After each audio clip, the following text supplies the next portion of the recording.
ठीक है, file open करो जो मैम ने आपको ग्रुप में सेंड की होगी अक्टूबर वाली।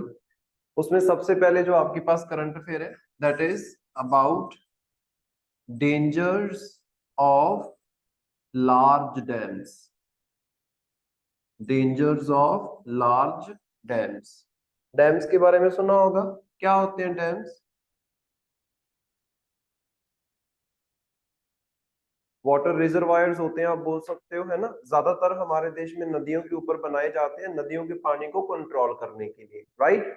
जब आप बड़े बड़े डैम्स बनाते हो, मतलब नदी नदी में आप एक बंद बना रहे हो उसके पानी को स्टोर करने के लिए, और अगर वो डैम्स आपके कोलैप्स होते हैं तो उससे क्या क्या नुकसान हो सकते हैं उसके बारे में है।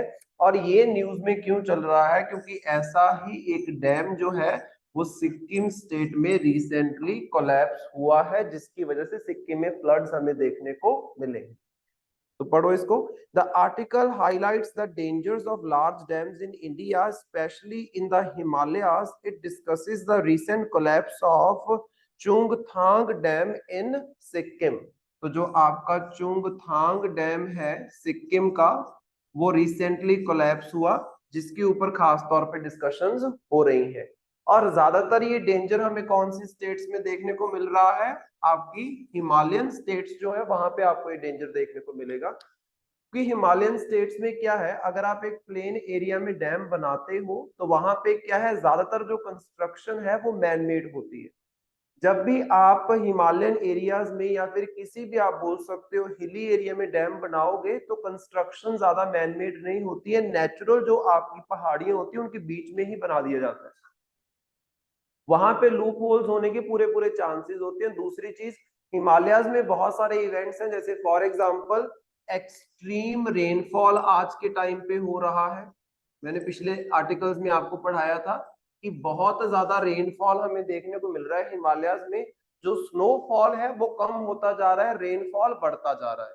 दूसरी चीज, बहुत सारी लेक्स आपके पास हिमालयाज में आपको देखने को मिलेंगी, ऐसी लेक्स जो ग्लेशियर से बनी हुई, ऐसी लेक्स जो ग्लेशियर से बनती है। अब जिस तरीके से टेम्परेचर बढ़ता जा रहा है तो ग्लेशियर्स पिघलते जा रहे हैं, और इन ग्लेशियर लेक्स में क्या है, वाटर का लेवल बढ़ता जा रहा है।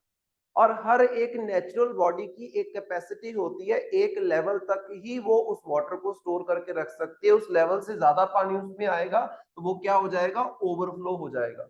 और वो ओवरफ्लो होगा तो आपके पास क्या आएंगे, डैम्स आएंगे। इसकी सबसे अच्छी एग्जांपल जिसके बारे में ऑलमोस्ट सबको पता होता है दैट इज केदारनाथ के जो फ्लड्स आए थे, याद है?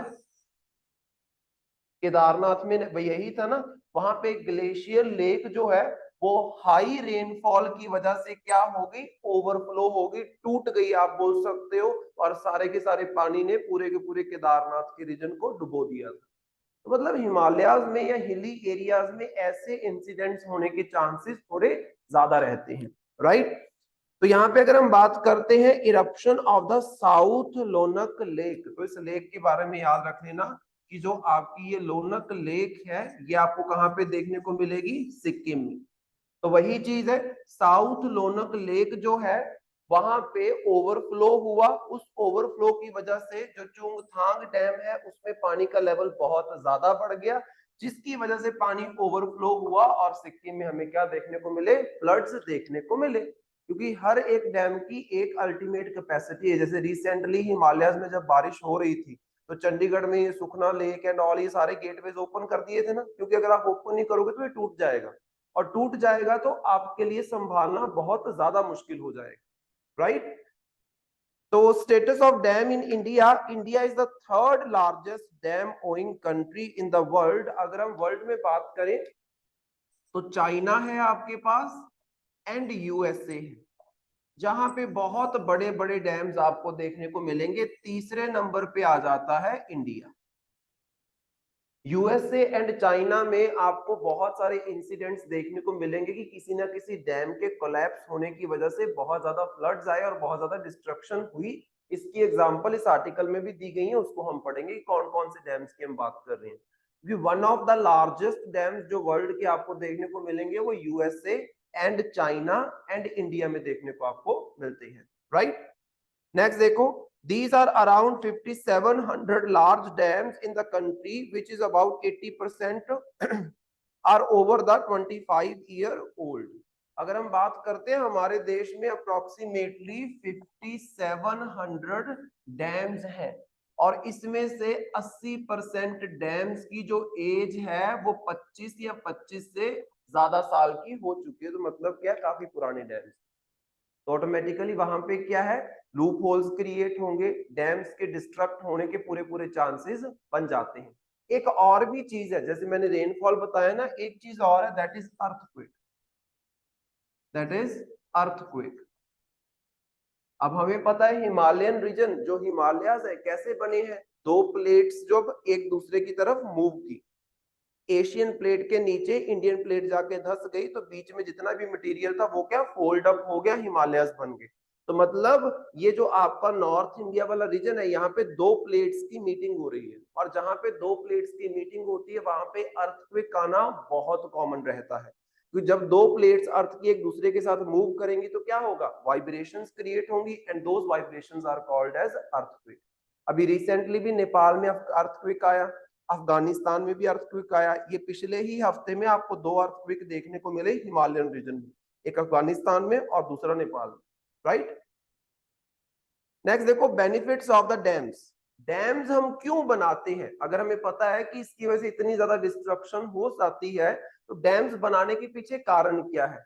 नंबर वन देखो, डैम बनाने के पीछे कारण क्या होता है, एक तो इलेक्ट्रिसिटी जनरेशन और दूसरा होता है इरिगेशन। क्योंकि अगर नदियों का पानी बिना रुकावट के फ्लो करता रहा तो वो पानी क्या है, वेस्ट होता जाएगा, वो ओशन में जाके मिक्सअप होता जाएगा, वो किसी काम का नहीं रहेगा। अगर आप नदियों के पानी को कंट्रोल करते हो तो आप प्रॉपरली यूटिलाइज कर पाओगे। जैसे उस दिन हम लोगों ने कावेरी नदी के बारे में पढ़ा था, मैंने आपको बताया था कि कावेरी नदी जो है वो पूरा साल नहीं बहती है, पूरा साल उसमें आपको बहुत ज्यादा पानी नहीं देखने को मिलेगा। खास तौर पे जब रिट्रीटिंग मानसून जाता है, मतलब मानसून खत्म होने वाला होता है, उस टाइम इस रीजन में बारिशें होती है, जिसकी वजह से 2-3 महीने आपको प्रॉपर क्या है, कावेरी नदी में पानी देखने को मिलता है। इसीलिए कावेरी नदी के ऊपर मैंने आपको मैत्तूर डैम के बारे में बताया था, जो तमिलनाडु में है, जो 1934 में बनाया गया। इतने अर्ली टाइम पीरियड में आप बोल सकते हो अंग्रेजों के टाइम पे ये सारे डैम्स बन रहे हैं। क्यों, क्योंकि कावेरी नदी में पूरा साल पानी नहीं रहने वाला है, जो 2-3 महीने के लिए पानी आएगा उसको स्टोर कर लो, जो कि आप पूरा साल उसको यूटिलाइज कर सको। मतलब बहुत सारी एप्लीकेशंस होती है। नंबर वन तो हो गया generation of the hydro electric power. हमारे देश में टोटल जितनी इलेक्ट्रिसिटी प्रोड्यूस होती है उसमें 12% जो इलेक्ट्रिसिटी है वो किससे प्रोड्यूस होती है, हाइड्रो पावर से। हाइड्रो पावर मतलब डैम बना के प्रोड्यूस की जाती है। जैसे हमारे बिल्कुल क्लोज है Bhakra Nangal dam, electricity production के लिए ये डैम्स बनाए गए हैं। Number two is irrigation. Irrigation की अगर हम बात करें, बिटवीन 1950 टू 2000, 1950 से लेके 2000 के बीच में dams contributed to 35% of the total irrigated land. तो मतलब 1950 से लेके 2000 के बीच में अगर हम देखते हैं, इन 50 सालों में देखते हैं, तो अप्रोक्सीमेटली 35% हमारे देश की जो जमीन है उसको सिंचाई किसकी मदद से दी गई है, डैम्स की मदद से आप बोल सकते हो। और इससे क्या हुआ है, जो आपकी फूड प्रोडक्शन है वो 25% से इंक्रीज हुई है। जब भी आप पढ़ोगे ना कि इंडिपेंडेंस एंड आफ्टर, कि इंडिपेंडेंस मिलने के बाद क्या चीज की गई, तो पहले जो 10-12 साल रहे हैं, इनफैक्ट मैं बोलूंगा कि ग्रीन रेवोल्यूशन आने तक हमारा फोकस खास तौर पे एग्रीकल्चर या फिर इंडस्ट्रियल डेवलपमेंट के ऊपर रहा है, क्योंकि हमारे देश में फूड की बहुत ज्यादा कमी थी। आज के टाइम पे इंडिया के पास एक बहुत बड़ा फूड का बफर स्टॉक है। चाहे आप बोल सकते हो कि 1 साल के लिए, 2 साल के लिए हमारे देश में क्रॉप्स अच्छे से नहीं होगी, फिर भी हमारे देश को भूखा नहीं मरने दिया जाएगा, इतना सरकार के पास स्टोर्ड अनाज रहता है, आप बोल सकते हो। लेकिन उस टाइम पे ऐसा नहीं था, क्योंकि उस टाइम पे बहुत सारी कमियां थी। एग्रीकल्चर में ज्यादा खर्चा नहीं किया गया था, सरकार ने खर्चे किए और बड़े बड़े डैम्स क्रिएट किए, जिन डैम्स की मदद से आप क्या है, जमीनों को इरिगेशन प्रोवाइड कर सकते हो। और अगर जमीन को पानी मिलेगा तभी जमीन में कुछ उगेगा।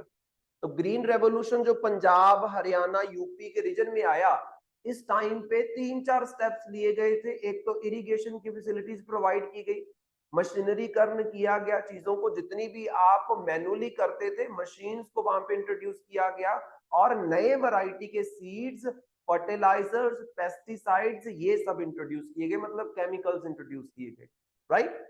तो उसमें ये बहुत इंपॉर्टेंट हो जाता है। Then provision of the water to household and industries, वही बात आ गई। अगर हम बात करते हैं कि अनइंटरप्टेड अगर वाटर फ्लो चलता रहेगा, तो जैसे कावेरी नदी है वो 2-3 महीने के लिए बहेगी, बाकी पूरे टाइम के लिए कावेरी नदी सूखी रहेगी। आपने डैम बना दिया तो आप कावेरी नदी के पानी को स्टोर कर लोगे और पूरा साल उसको यूटिलाइज करते रहोगे, अदरवाइज वो 2-3 महीने बहने के बाद सूख जाएगी, राइट। नेक्स्ट अगर हम बात करते हैं ड्रॉट मिटिगेशन, ऑटोमेटिकली अगर कहीं पे सूखा पड़ता है तो हमें किस चीज की जरूरत है, पानी की जरूरत है। जैसे फॉर एग्जांपल अभी इसमें हम डिस्कस भी करेंगे आगे चल के, एक हमारे पास ये rivers and dams are very important. एक हमारे पास बड़ा ज्यादा प्रोजेक्ट चलता है न्यूज में, केन बेतवा इंटरलिंकिंग प्रोजेक्ट। उसमें क्या कर रहे हैं हम जो बुंदेलखंड का एरिया है उस एरिया में इरिगेशन फैसिलिटीज प्रोवाइड करने की कोशिश कर रहे हैं, केन एंड बेतवा रिवर्स को कनेक्ट करके। अब जब रिवर्स को आप कनेक्ट करोगे तो कैसे कनेक्ट करोगे, बांध बना के कनेक्ट करोगे ना, तो मतलब डैम्स वहां पे कंस्ट्रक्ट किए जाएंगे। तो मतलब क्या है, इस तरीके के रीजन्स जहां पे पानी की कमी रहती है, पानी की कमी की वजह से ड्रॉट की कंडीशंस बिल्डअप होती हैं, तो वहां पे ड्रॉट की कंडीशंस के साथ जूझने के लिए आपको क्या चाहिए, डैम्स। तो डैम कंस्ट्रक्शन जो है वो इंपॉर्टेंट हो जाती है। Then flood prevention, flood prevention क्या है, देखो सिंपल सी चीज है, अगर किसी एरिया में बहुत ज्यादा बारिश हो रही है तो अगर आप उस बारिश के पानी को चैनलाइज करके स्टोर कर लोगे तो वो बारिश का पानी फ्लड क्रिएट नहीं कर पाएगा। तो मतलब ये भी इसका फायदा है। डैम की वजह से फ्लड्स आ भी सकते हैं अगर ओवरफ्लो हो जाएगा, और डैम्स फ्लड्स को रोक भी सकते हैं अगर ठीक ठाक कैपेसिटी में पानी आपके पास है। देन इनलैंड नेविगेशन, अब इनलैंड नेविगेशन में देखो मैंने आपको कई बार समझाई ये बात कि हमारे देश में ना वाटरवेज बनाने की कोशिश तो हम कर रहे हैं, बट हमारी नदियों में पूरा साल पानी नहीं बहता है। अब सिंपल सी चीज है, ये मान लो आपके पास कावेरी नदी है, इस तरीके से फ्लो कर रही है, ये कर्नाटका वाले रीजन में, तमिलनाडु वाले रीजन में खास तौर पर। अगर मैं इसके ऊपर डैम नहीं बनाऊंगा तो सिर्फ 2-3 महीने इस नदी में पानी रहेगा, अदरवाइज इस नदी में आपको पानी नहीं देखने को मिलेगा, देखने को मिलेगा भी तो बहुत कम। उसमें आप शिप्स चला के क्या है, कोई मूवमेंट नहीं कर सकते हो। तो यहाँ पे अगर एक डैम इधर बना दिया गया, एक डैम यहाँ पे बना दिया, एक डैम यहाँ पे बना दिया, तो पूरा साल क्या है, यहाँ पे आपका जो वाटर है वो स्टोर्ड रहेगा। अब वाटर आपके पास अच्छा खासा अगर नदी में है तो ऑटोमेटिकली उसके ऊपर आप क्या चला सकते हो, शिप्स चला सकते हो, यहाँ से यहाँ तक, यहाँ से यहाँ तक पूरा आप क्या कर सकते हो, ट्रेवल कर सकते हो डैम्स की मदद से।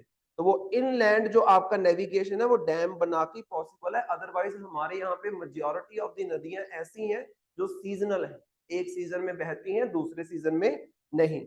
देन रिक्रिएशन की अगर हम बात करते हैं तो बहुत सारी एक्टिविटीज होती हैं, बोटिंग हो गया, फिशिंग हो गया, स्विमिंग हो गया, ये सारी एक्टिविटीज हमें इन रीजन में देखने को मिलती है। जैसे फॉर एग्जांपल हिमाचल प्रदेश हमारे क्लोज पड़ता है, हिमाचल प्रदेश में जहां पे आपका भाखड़ा नंगल डैम है, सबसे ज्यादा फिशिंग एक्टिविटीज हिमाचल प्रदेश की वहीं पे होती है। तो वो क्यों है, क्योंकि वहां पे बहुत बड़ा डैम क्रिएट किया गया है, right. One of the largest and highest dam है आपका भाखड़ा नंगल डैम। देन आगे हमारे पास हार्मफुल इंपैक्ट क्या क्या हो सकते हैं। तो क्या क्या हार्मफुल इंपैक्ट है, पहले हमने देखा कि डैम्स बनाना क्यों है, अब इसके हार्मफुल इंपैक्ट्स के बारे में जानते हैं कि क्या क्या हार्मफुल इंपैक्ट्स हो सकते हैं। तो इसमें देखो हमारे पास कौन कौन से पॉइंट्स हैं। नंबर 1 पॉइंट देखो, that is damn induced earthquakes. Dam बनाने की वजह से अर्थक्वेक्स भी जनरेट होते हैं। ऐसा क्यों, क्योंकि जैसे नॉर्मल चीज है आपके पास, ये आपके पास लैंड मास था पूरे का पूरा, ये आपके पास पूरे का पूरा लैंड मास था, नेचुरली यहाँ पे कोई भी वाटर क्या था, स्टोर नहीं हो रहा था। आपने क्या किया, इस तरीके से यहाँ पे डैम बना के वाटर स्टोर कर दिया। तो जहां पे आपने वाटर स्टोर किया है ऑटोमेटिकली वहां पे क्या है, जो वेट है वो ज्यादा हो जाएगा, इधर वेट कम रह जाएगा तो ऑटोमेटिकली जो आपके सरफेस की मूवमेंट है, अर्थ के प्लेट्स की मूवमेंट जो है वो डिस्टर्ब होगी या नहीं होगी? अगर डिस्टर्ब होगी तो यहाँ पे क्या क्रिएट होंगी? वाइब्रेशंस, और उन्हीं वाइब्रेशंस को हम क्या बोलते हैं? अर्थक्वेक। तो अगर आप किसी ऐसी जगह पे डैम बना रहे हो जहां पे नेचुरल रिजर्वायर नहीं है, तो वहां पे डैम बना के आप अर्थ की मूवमेंट को, अर्थ की प्लेट्स की मूवमेंट को हार्म कर सकते हो, इंपैक्ट कर सकते हो, जिसकी वजह से क्या है? वाइब्रेशंस क्रिएट होंगी, जिनको हम बोलेंगे डैम इंड्यूस्ड अर्थक्वेक्स। देन आ गया आपके पास लॉस ऑफ लाइफ। देन आ गया loss of life, this is also important. अब जहां पे डैम बनाया जाता है, जैसे फॉर एग्जांपल ये आपको नैना देवी देखा है आपने? नैना देवी के पास आपको क्या देखने को मिलेगा? गोविंद सागर लेक, जो अप्रोक्सीमेटली 80 टू 90 किलोमीटर लंबी लेक है, आप बोल सकते हो। ये हिमाचल प्रदेश की सबसे बड़ी मैन मेड लेक है। अब जब इस लेक को बनाया गया था, कितने सारे गांव खाली किए गए होंगे, कितने सारे जो जंगली जानवर थे जो इस एरिया में रहते थे, उनका घर उजड़ गया, उनका हैबिटेट आपने खराब कर दिया। तो मतलब जब कहीं पे भी डैम बनाया जाता है तो वहां पे जो नेचुरल लाइफ होती है, खास तौर पे जो नेचुरल लाइफ होती है, जो वाइल्ड लाइफ होती है, उनको मूव करना पड़ता है अपना हैबिटेट छोड़ के। अब सिंपल सी बात, अगर किसी को उसके घर से निकालोगे, बेघर होगा, तो ऑटोमेटिकली उसकी लाइफ के ऊपर भी डेंजर आएगा ही आएगा। सिंपल चीज है। नेक्स्ट आ गया damage to the ecosystem. Ecosystem वही बात होगी, आपने पूरे का पूरा इकोसिस्टम खराब कर दिया। इकोसिस्टम क्या होता है?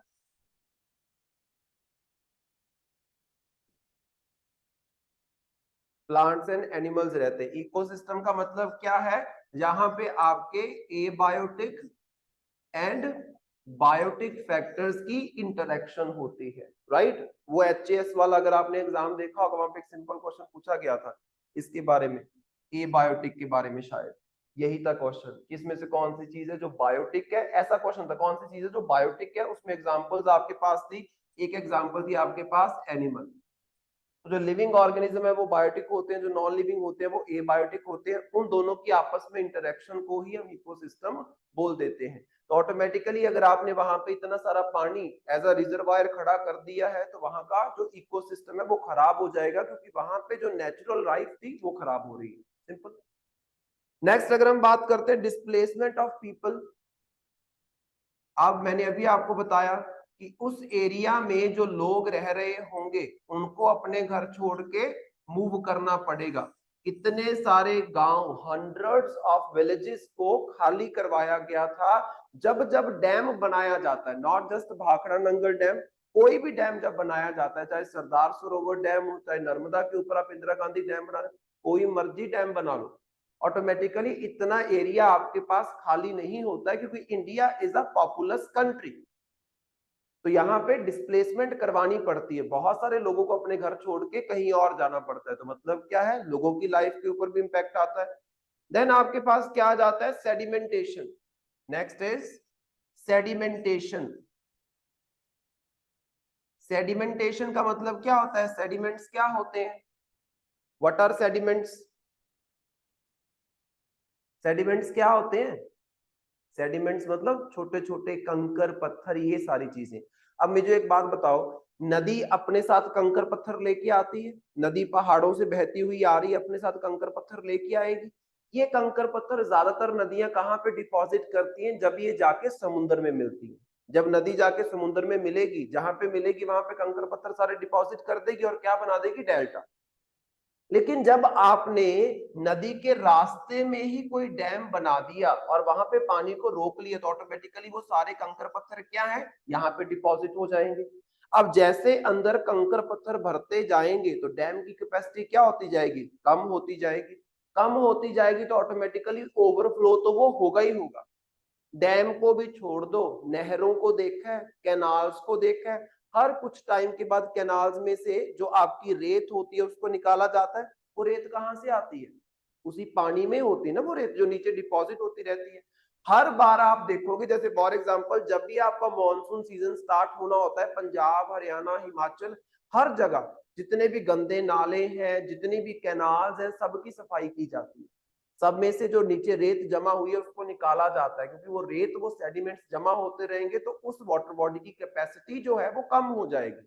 ऐसी ही चीज डैम्स के साथ भी होती है, राइट।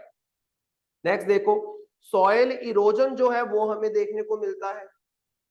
सॉयल इरोजन जो है वो हमें देखने को मिलता है। सॉयल इरोजन का मतलब क्या होता है?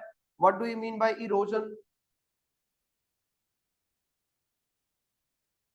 इरोजन का मतलब होता है किसी चीज का बह जाना, आप बोल सकते हो। जैसे फॉर एग्जांपल यहाँ पे आपने वाटर स्टोर किया है, तो आसपास के एरिया में जितनी भी आपकी सॉइल है वो इरोड होगी या नहीं होगी? जहाँ पे पहले पानी जमा नहीं होता था वहां पे अब आपने पानी जमा कर दिया है, तो ऑटोमेटिकली सॉइल क्या है वहां की? इरोड हो जाएगी। वहां के प्लांट्स खराब हो जाएंगे, पूरे का पूरा आपका इकोसिस्टम बिगड़ जाएगा। देन आपके पास है disasters due to the lack of coordination. Disasters हमारे पास खड़े हो जाते हैं अगर प्रॉपरली डैम को मैनेज ना किया जाए। जो वहां पे मैनेज करने वाली अथॉरिटी है उनकी छोटी सी गलती की वजह से पूरे का पूरा डैम कोलैप्स भी कर सकता है और बहुत सारे फ्लड्स भी क्रिएट कर सकता है। तो मतलब हमेशा वो जो खतरे की घंटी है वो आपके सर पे रहती है, आप बोल सकते हो। Then high cost. अब डैम्स को बनाना कोई छोटी मोटी बात तो है नहीं, अच्छा खासा आप बोल सकते हो सरकार का पैसा, जनता के टैक्स का पैसा जो है वो डैम्स क्रिएट करने में लगाया जाता है। तो ये सारे आप ड्रॉबैक्स बता सकते हो। देखो ये जितने भी 6-7 पॉइंट मैंने यहाँ पे लिखे हैं, इन पॉइंट्स को याद रखो, क्योंकि डैम्स के ऊपर, इरिगेशन के ऊपर ऐसे क्वेश्चन पूछे जाते हैं। और कुछ मत याद रखो, बस ये पॉइंट्स याद रख लो, क्योंकि अगर आपको ये पॉइंट्स का मतलब समझ आता है ना, तो आपको लाइंस याद करने की जरूरत नहीं है। आप एक दो लाइन हर एक पॉइंट में लिख पाओ, और हर एक पॉइंट में दो दो लाइन भी आपने लिख दी, आपका क्वेश्चन पूरा हो जाना है, right. So this is important, क्योंकि इन चीजों के ऊपर प्रीवियस मेंस के पेपर में क्वेश्चन पूछे गए हैं। तो ये आपको पता होना चाहिए कि क्या क्या हार्मफुल इंपैक्ट्स हो सकते हैं। This is important. नेक्स्ट अगर हम बात करते हैं, हमने ये देख लिया कि डैम्स क्यों बनाना है, हार्मफुल इंपैक्ट क्या होते हैं, राइट। देन उसके बाद कुछ एग्जांपल्स दी गई हैं आपके पास। क्या एग्जांपल्स दी गई हैं? डैम फेलियर की एग्जांपल्स दी गई हैं। जैसे फॉर एग्जांपल यहाँ पे देखो, कोब अर्थक्वेक जापान 1995 जो है, इसकी वजह से आपको क्या देखने को मिला? Why not a dam failure, the Kobe earthquake in Japan cause damage to the dams and their components.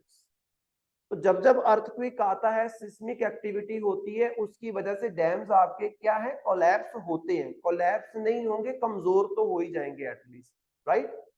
Then erosion and piping की अगर हम बात करते हैं, erosion occurs when the flow of water erodes the soil और rock supporting the dam structure. Piping are related issue involves the internal erosion of dam material creating channels through which water can escape. वही बात आ गई, आप बोल सकते हो। जैसे for example earthquake आया, थोड़ी सी भी कहीं पे आप बोल सकते हो दरार पड़ी, धीरे धीरे उस दरार में से पानी बाहर निकलता जाएगा, वो दरार बड़ी होती जाएगी, बड़ी होती जाएगी और एक लीकेज का पॉइंट बन जाएगी।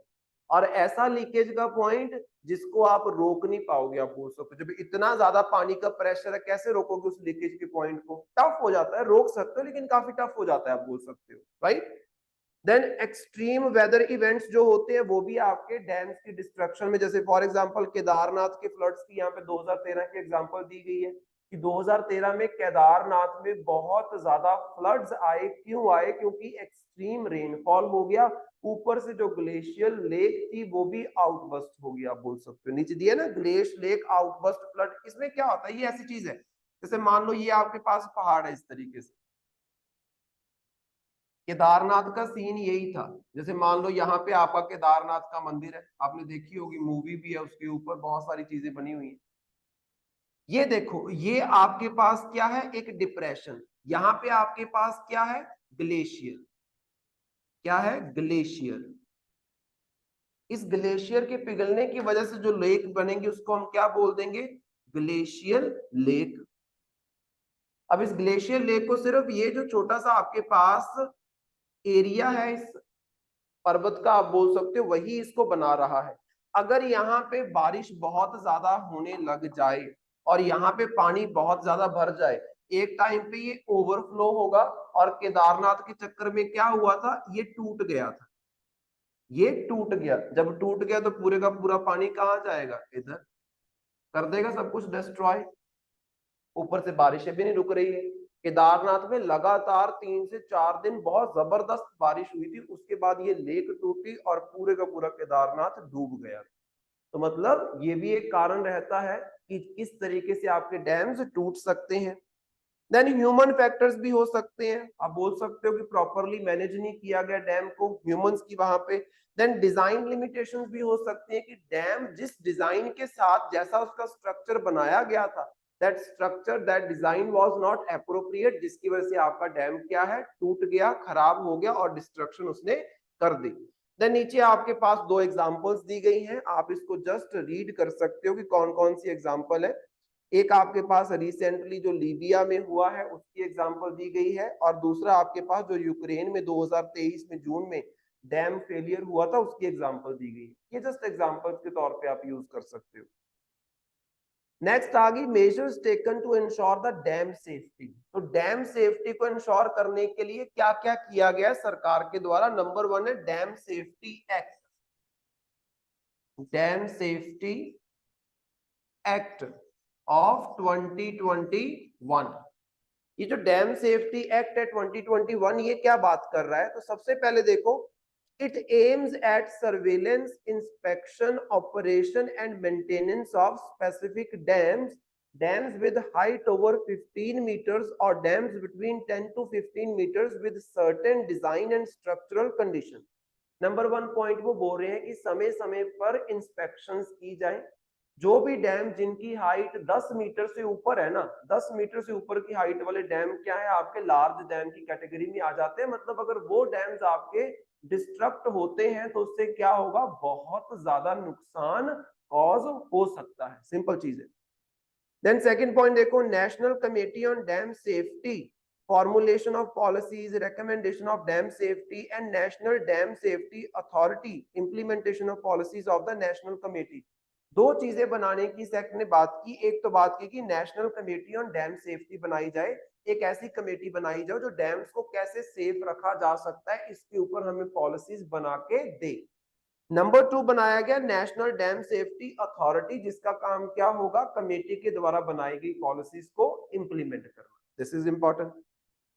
देन उसके बाद आ गया state dam safety organisation and state committee on dam safety. Again वही चीज आ गई कि नेशनल लेवल पे एक बॉडी बनाओ जो डैम सेफ्टी को देखेगी, स्टेट लेवल पे बॉडीज बनाओ जो डैम सेफ्टी को देखेंगी। ये 2021 वाले एक्ट ने बोला। देन उसके बाद provides for inspection of specified dams twice a year. जिन डैम्स का हमें पता है कि यहाँ पे खतरा है या फिर देयर आर अ चांसेस, जहां पे बारिश ज्यादा होने वाली है, हमें पता है जिन रीजन्स में बारिश ज्यादा होती है, हिमालयाज वाले सारे के सारे डैम्स मैंने आपको बताया कि खतरे की घंटी है एक तरीके से।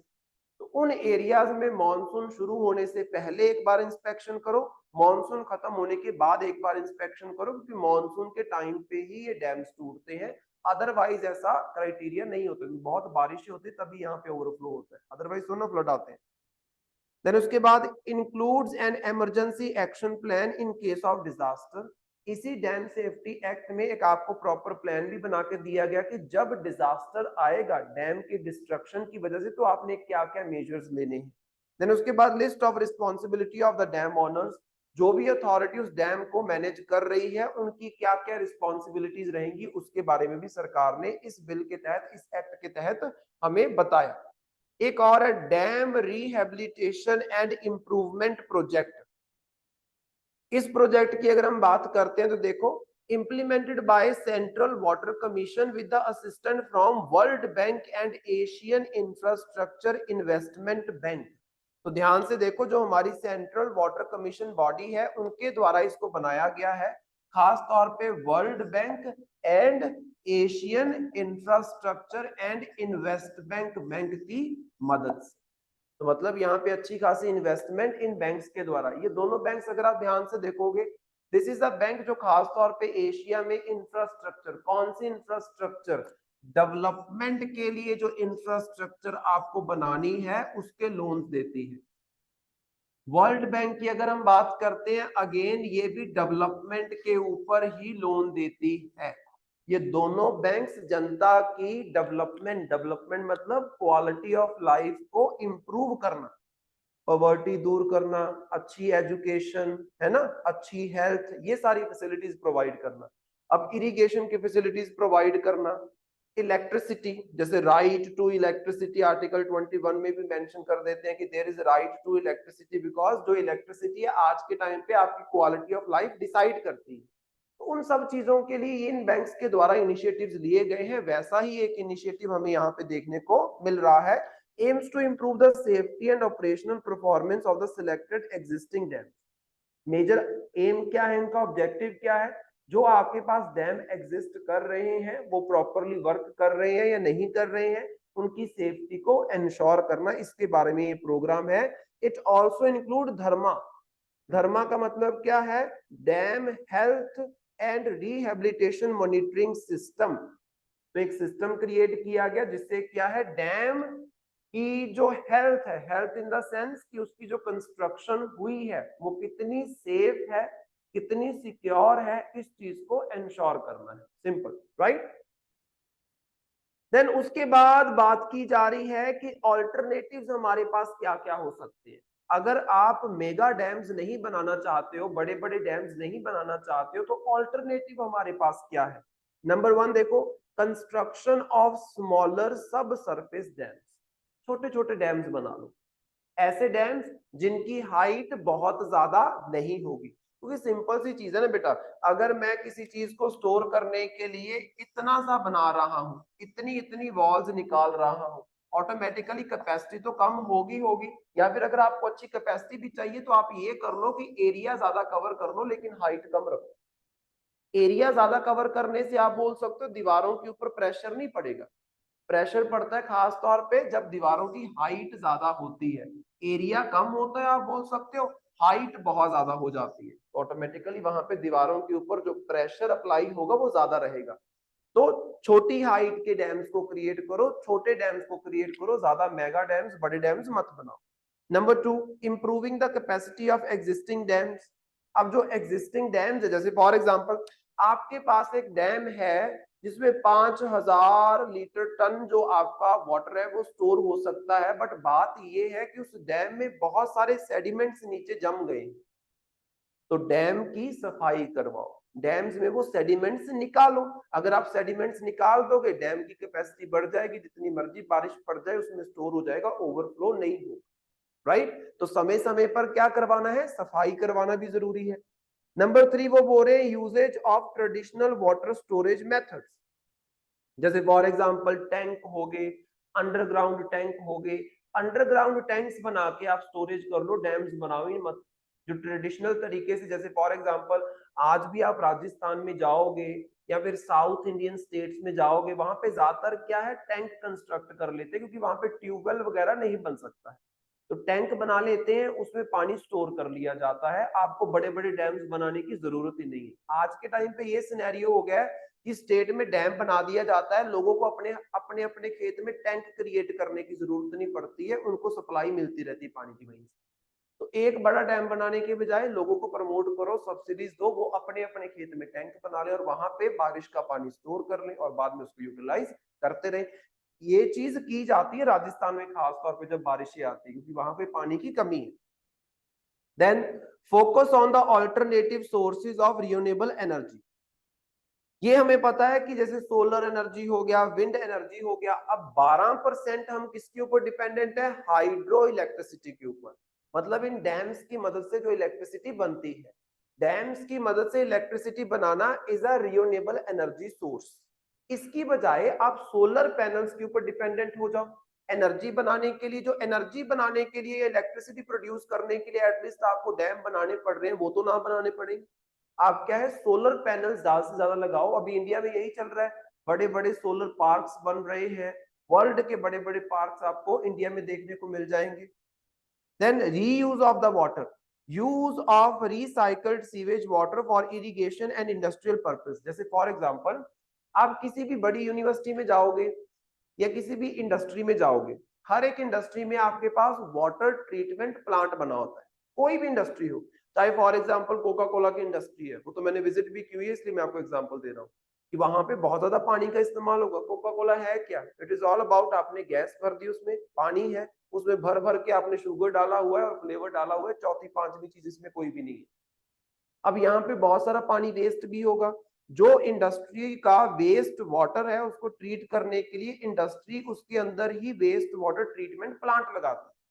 वेस्ट वाटर ट्रीटमेंट प्लांट में सारा पानी ट्रीट करके उसको सिंचाई लायक बनाया जाता है। पीने लायक वो नहीं बन सकता है, ये सही है, पीने लायक नहीं बन सकता, लेकिन खेत में सिंचाई करने के लिए तो यूज कर सकते हो आप उसको, राइट। अभी प्रेजेंटली अलग अलग सिटीज में भी आपको देखने को मिल जाएगा कि सिटी का जितना भी सीवेज है, जितना भी आप बोल सकते हो वेस्ट वाटर है, उसको ट्रीट करके आसपास के एरिया में सिंचाई के लिए उसको प्रोवाइड किया जाता है। इस तरीके से आपकी इरिगेशन की जो डिमांड है वो पूरी हो जाएगी और आपको इरिगेशन के लिए डैम्स नहीं बनाने पड़ेंगे। तो ये चीजें बस याद रखो। सबसे पहले डैम्स की जरूरत क्यों है, देन डैम्स के हार्मफुल इंपैक्ट क्या हो सकते हैं, डैम्स के फायदे क्या है, डैम्स के ऊपर खतरा क्यों मंडरा रहा है, और डैम्स नहीं तो अल्टरनेटिव हमारे पास क्या है। ये दो दो तीन तीन पॉइंट भी सारे याद रखोगे ना, कोई क्वेश्चन आपसे पूछा जा सकता है तो आप इजीली इसको लिख लोगे, ज्यादा आपको दिक्कत इसमें नहीं आएगी, सिंपल चीज है। नेक्स्ट हमारे पास आ रही है guidelines for suicide prevention among students. अब रिसेंट ईयर्स में ये प्रॉब्लम हमें बहुत ज्यादा देखने को मिली है। रिसेंट ईयर मीन्स टू से जब से ये आपकी एडवांस दुनिया एस्टेब्लिश हुई है, जब से आप बोल सकते हो ये कॉर्पोरेट वर्ल्ड एंड ऑल ये सारी चीजें आई हैं, इंजीनियरिंग होगी जी, बहुत सारी जॉब्स, वेल पेड जॉब्स आ गई आपके पास। पहले लोगों के पास सिर्फ ये डिमांड होती थी कि हमारा खाना पाना वो पूरा हो जाए, हमें ज्यादा कोई स्टोर करने की जरूरत नहीं है।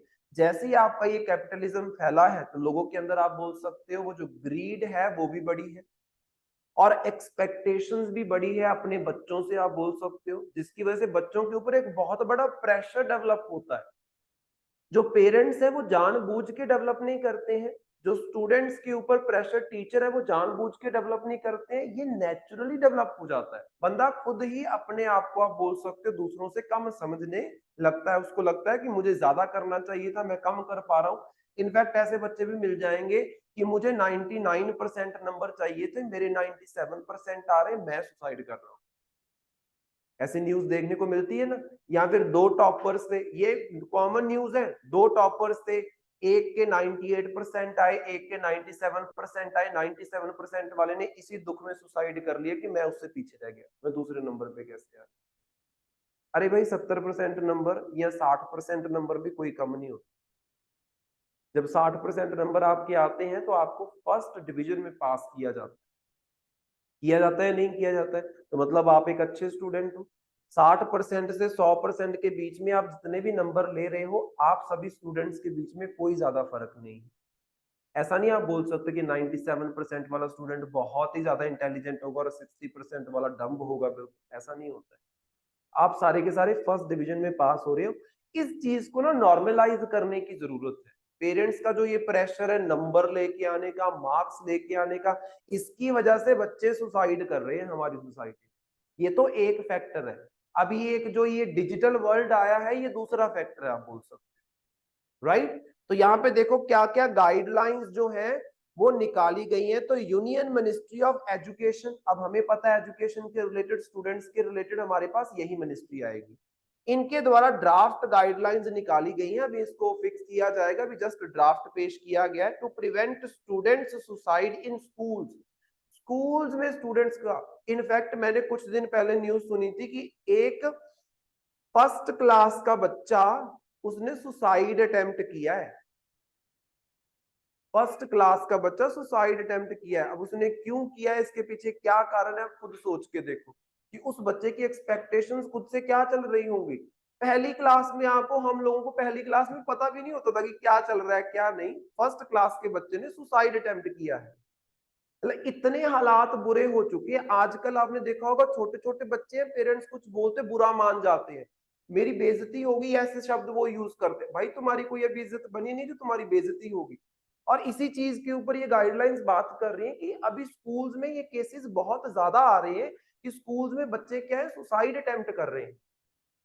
बिल्कुल छोटी छोटी चीजों को लेके। तो मतलब क्या है, जो मेंटल स्टेबिलिटी है बच्चों की वो बहुत ज्यादा हार्म हो चुकी है, मेंटली बच्चे स्ट्रांग नहीं है। और ये एथिक्स का क्वेश्चन बनता है और आपको पता होना चाहिए कि क्या क्या एफर्ट्स किए जा सकते हैं, या फिर आप बोल सकते हो कि मिनिस्ट्री के द्वारा कौन कौन सी गाइडलाइंस निकाली गई है। तो यहाँ पे अगर आप गाइडलाइंस में देखोगे तो इसको नाम दिया गया है उम्मीद। गाइडलाइंस जो है उनको नाम दिया गया है उम्मीद। उम्मीद, इस उम्मीद का मतलब क्या, अगर आप ध्यान से देखोगे, that is understand, motivate, manage, emphasise, empower and develop. तो मतलब क्या है, आपने बच्चों का जो माइंड सेट है उसको अंडरस्टैंड करना है।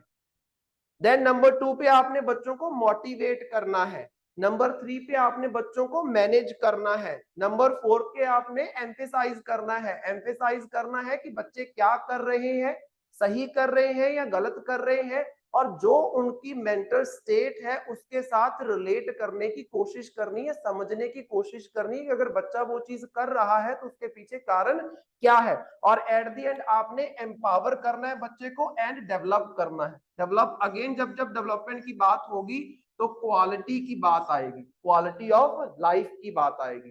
तो एम्पावर करना मतलब बच्चे को समझाना कि क्या चीज सही है, क्या चीज गलत है, which thing is required and which is not, ये समझाना इज मोस्ट इंपॉर्टेंट।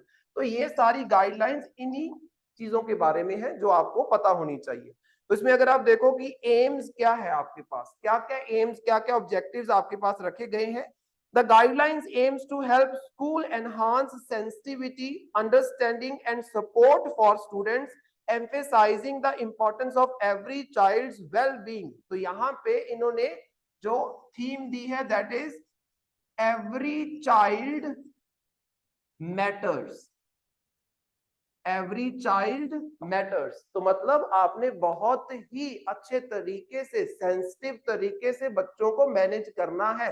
जैसे फॉर एग्जांपल किसी भी स्टूडेंट ने किसी दूसरे स्टूडेंट को ये ताना मार दिए, ये बोल दिया कि तेरे नंबर मेरे से कम आए हैं, ऊपर से उसका टीचर भी यही बात बोल रहा है कि तेरे नंबर कम आए हैं। मैंने आपको बताया ना कि 97% वाले बच्चे ने सुसाइड कर लिया क्योंकि उससे ऊपर 98% वाला बच्चा बैठा हुआ था। टॉपर्स में से एक ने 98% लिए, एक ने 97% लिए, 1% की वजह से वो बच्चा सुसाइड कर रहा है क्योंकि उसको ये लग रहा है कि मुझे फर्स्ट आना चाहिए था। वो जो फर्स्ट आने का प्रेशर है उसके ऊपर किसने डाला, या तो उसके पेरेंट्स ने डाला या फिर उसके टीचर्स की एक्सपेक्टेशंस बहुत ज्यादा हाई थी, आप बोल सकते हो। आप बच्चों को ये नॉर्मलाइज क्यों नहीं करते हो कि भाई 60% से लेके 100% के बीच में नंबर लोगे तो आप फर्स्ट डिवीजन में पास होने वाले हो। और फर्स्ट डिवीजन में जितने भी बच्चे पास हो रहे हैं उन सबका लेवल एक जैसा है। आप ये नहीं बोल सकते हो कि 60% वाला डम है और 100% वाला, 97 98% वाला बहुत ज्यादा सुपर इंटेलिजेंट है, राइट। तो इस चीज को नॉर्मलाइज करने की जरूरत है, जिसके ऊपर आपने देखा होगा जब जब नरेंद्र मोदी भी मन की बात में आते हैं तो इस चीज के ऊपर वो बात करते हैं कि मेरे सिर्फ इतने परसेंट रहे हैं, मैं इतना ही पढ़ा हूं, लेकिन स्टिल आज देख लो मैं कहां पे बैठा हुआ हूं। मतलब नंबर मैटर नहीं करते हैं, आप क्या सीखते हो, आप क्या स्किल सीखते हो, अल्टीमेटली वो आपका मैटर करेगा। और उसी चीज को बच्चों को आपने समझाना है, दैट्स इट। यही ये गाइडलाइंस जो है इसके बारे में बात कर रही है। नेक्स्ट अगर हम बात करते हैं की फीचर्स क्या क्या है, नंबर 1 है स्कूल वेलनेस टीम। तो स्कूल के अंदर आप एक टीम बनाओगे, उस टीम के जो हेड रहेंगे वो रहेंगे स्कूल के प्रिंसिपल। जैसे ही आपको पता चलेगा कि आपके स्कूल में कोई बच्चा ऐसी हरकत कर रहा है, क्योंकि जो बच्चा, सिंपल सी बात है, जो सुसाइड करने वाला बंदा है ना, वो आपको 2-3 दिन पहले थोड़ी बहुत कुछ ना कुछ, आप बोल सकते हो इंट्यूशन आपको आ जाएगी उसको देख के कि ये बंदे में कोई गड़बड़ है।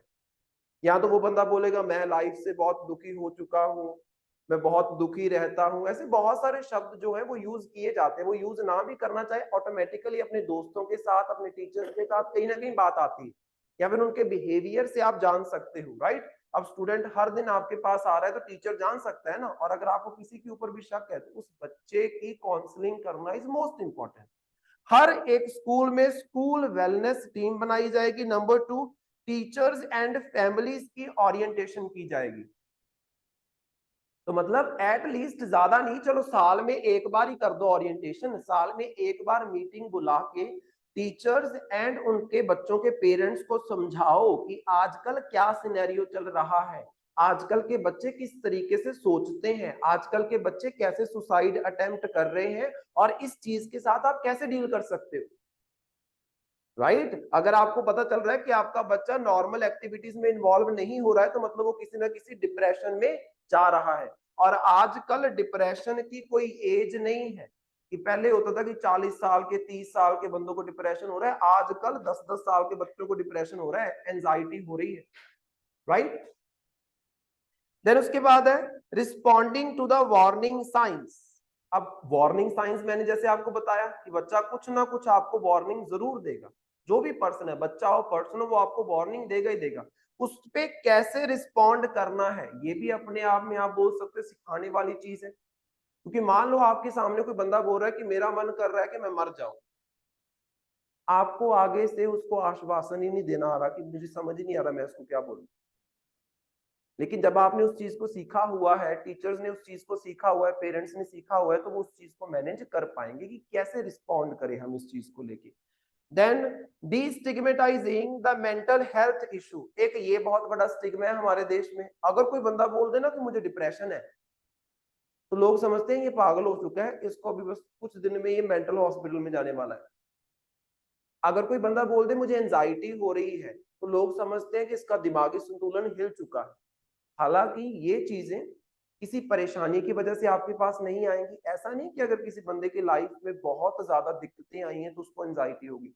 एंजाइटी एक ऐसे बंदे को भी हो सकती है जो शुरू से बहुत खुश रहा है। Anxiety is a disease, it is a neurological disease जिसको ट्रीट करना पड़ता है। जैसे हार्ट अटैक के पेशेंट को आप ट्रीट करते हो, हाई ब्लड प्रेशर को आप ट्रीट करते हो, शुगर को ट्रीट करते हो, वैसे एंजाइटी को ट्रीट किया जाता है। तो उसके ऊपर जो इतना बड़ा स्टिग्मा बन चुका है आप बोल सकते हो, उसको दूर करने की जरूरत है कि खुल के बात की जाए इन चीजों के ऊपर। स्कूल्स में खुल के बात की जाए कि अगर आपको ऐसा कुछ फील हो रहा है, आप अगर ऐसा डिप्रेशन जैसा फील कर रहे हो, तो आप किसके साथ बात कर सकते हो। मतलब नॉर्मल किया जाए इस चीज को, इसको बहुत बड़ा टैबू ना बनाया जाए। देन सेफ्टी मेजर्स बाद में बताए जाएंगे कि प्रैक्टिकल सेफ्टी के लिए क्लासरूम्स में, जैसे फॉर एग्जांपल स्कूल में कोई भी ऐसा एरिया मत रहने दो जहां पे क्या है टीचर्स की निगरानी नहीं। जैसे स्कूल में आप बोल सकते हो कुछ एम्प्टी एरियाज होते हैं जहां पे कोई नहीं आता जाता, वैसी चीजों को इग्नोर करो, वैसी चीजें मत बनने दो। हर एक स्कूल के कॉर्नर में आप ध्यान रखो कि कहाँ कहाँ पे बच्चे क्या कर रहे हैं। अगर आपके स्कूल में ऐसी कोई सेफ साइड है ना जहाँ पे कोई नहीं जाता, तो वहां पे ऐसे आप बोल सकते हो अटेम्प्ट, सुसाइड के अटेम्प्ट होने के चांसेस ऑटोमेटिकली रहेंगे। So this is all about, और ये बड़ा ही एथिकल इशू है। इनफैक्ट एथिक्स में तो ये भी पूछा जा सकता है कि सुसाइड करना जो है वो सही है या गलत। क्योंकि यहाँ पे बार बार बात की जाती है कि अगर आपके पास राइट टू लाइफ है, राइट टू लाइफ है, तो क्या right to end your life भी है या नहीं। अगर आपके पास अपना जीवन जीने का अधिकार है, तो क्या जीवन को खत्म करने का अधिकार है या नहीं। समझ रहे हो, अगर आप एक इंसान को अधिकार दे रहे हो कि उस बंदे का पूरा पूरा अधिकार है जीने का, तो क्या उसका मरने का अधिकार है या नहीं, राइट टू डेथ है या नहीं। और अगर है, होना चाहिए, या हमारे देश में नहीं है राइट टू डेथ। अगर मैं आपको बताऊं, हमारे देश में राइट टू डेथ नहीं है। अगर आप सही सलामत सुसाइड करने की कोशिश करते हो, अपनी लाइफ को खत्म करने की कोशिश करते हो, पहले तो ये होता था कि बंदे को पकड़ के जेल में डाल देते थे। लेकिन 2017 से हमारे देश में एक नया सिस्टम स्टार्ट किया गया कि जेल में नहीं डाला जाएगा, उसको क्या है, उसको मेंटल या फिर आप बोल सकते हो वेलनेस सेंटर में भेजा जाएगा। मेंटल वेलनेस सेंटर में उसको भेजा जाएगा और उसकी जो भी बीमारी है, डिप्रेशन, एंजाइटी, उसको ट्रीट किया जाएगा। राइट, तो मतलब हमारे देश में राइट टू डेथ नहीं है। तो इस चीज को आपको जस्टिफाई करना पड़ेगा, जब आप राइट टू लाइफ दे रहे हो, राइट टू डेथ क्यों नहीं। तो ये चीजें इंपॉर्टेंट हो जाती है हमारे लिए। नेक्स्ट हमारे पास जो टॉपिक है that is back to school mission of Kerala. Back to school मतलब ऐसे लोग जो स्कूल पास आउट हो चुके हैं या ड्रॉप आउट हो चुके हैं, ऑटोमेटिकली उनको स्कूल्स में लेके जाना होगा। Right, So it's back to school. Back to school की अगर हम बात करते हैं, ये केरला सरकार का मिशन है। Kerala is launching back to school programme for 56 lakh women. ऐसी वुमेन आप बोल सकते हो जो ड्रॉप आउट हो चुकी है या फिर कभी स्कूल में गई ही नहीं, शादियां होगी, बच्चे हो गए, उनको पढ़ाना है, right. 46 lakh women enrolled in the Kudumbashree poverty alleviation mission. ये कुदम्बश्री जो पॉवर्टी एलिविएशन मिशन है, ये आपको देखने को मिलेगा 1998 का ये एक मिशन है जिसमें पॉवर्टी को खत्म करने की कोशिश कर रहे हैं। देखो एक चीज हमेशा याद रखना, हमारे देश में जब जब आप पॉवर्टी की बात करोगे तो यहाँ पे दो कैटेगरीज आप बना सकते हो, मेल एंड फीमेल पॉवर्टी। ज्यादा किस में होंगी? फीमेल्स। हमारे देश में मेल से ज्यादा फीमेल आर पुअर। ऐसा क्यों? क्योंकि ज्यादातर फीमेल्स जो हैं वो वर्किंग नहीं होती हैं, वो घर तक सीमित रह जाती हैं। उसके बहुत सारे कारण हैं कि जब वो छोटी बच्चियां थी उनको एजुकेशन प्रोवाइड नहीं की गई। पेरेंट्स की पहली चॉइस कि उनके male child and female child में से वो किसको एजुकेशन की फैसिलिटीज प्रोवाइड करना चाहते हैं, तो उनकी पहली चॉइस रहेगी हमेशा मेल चाइल्ड, और वहीं पे गड़बड़ आती है, आप बोल सकते हो, राइट। तो यहाँ पे देखो, over the next 2 months more than 2000 school will open on weekends to provide training on adapting to the digital age। तो केरला में 2000 वीकेंड स्कूल ओपन किए जाएंगे जहां पे इन 46 लाख वुमेन को सिखाया जाएगा कि आज की जो एडवांस डिजिटल दुनिया है इसमें आप कैसे सरवाइव कर सकते हो। उनको मोबाइल फोन्स चलाने सिखाए जाएंगे, कॉल करना सिखाया जाएगा, ऑनलाइन जो हेल्थ सेंटर्स है उनको कॉल करना सिखाया जाएगा, ऑनलाइन पेमेंट्स के मेथड सिखाए जाएंगे। मतलब जो बेसिक रिक्वायरमेंट है आज के डिजिटल वर्ल्ड में जो पता होनी चाहिए सबको, वो उनको सिखाया जाएगा, right. The program aims to empower women, enhance household incomes, and strengthen the mission's functioning. Classes will cover topics like organizational strength, community life security, digital age skills। Digital age skills मैंने आपको बता दिए।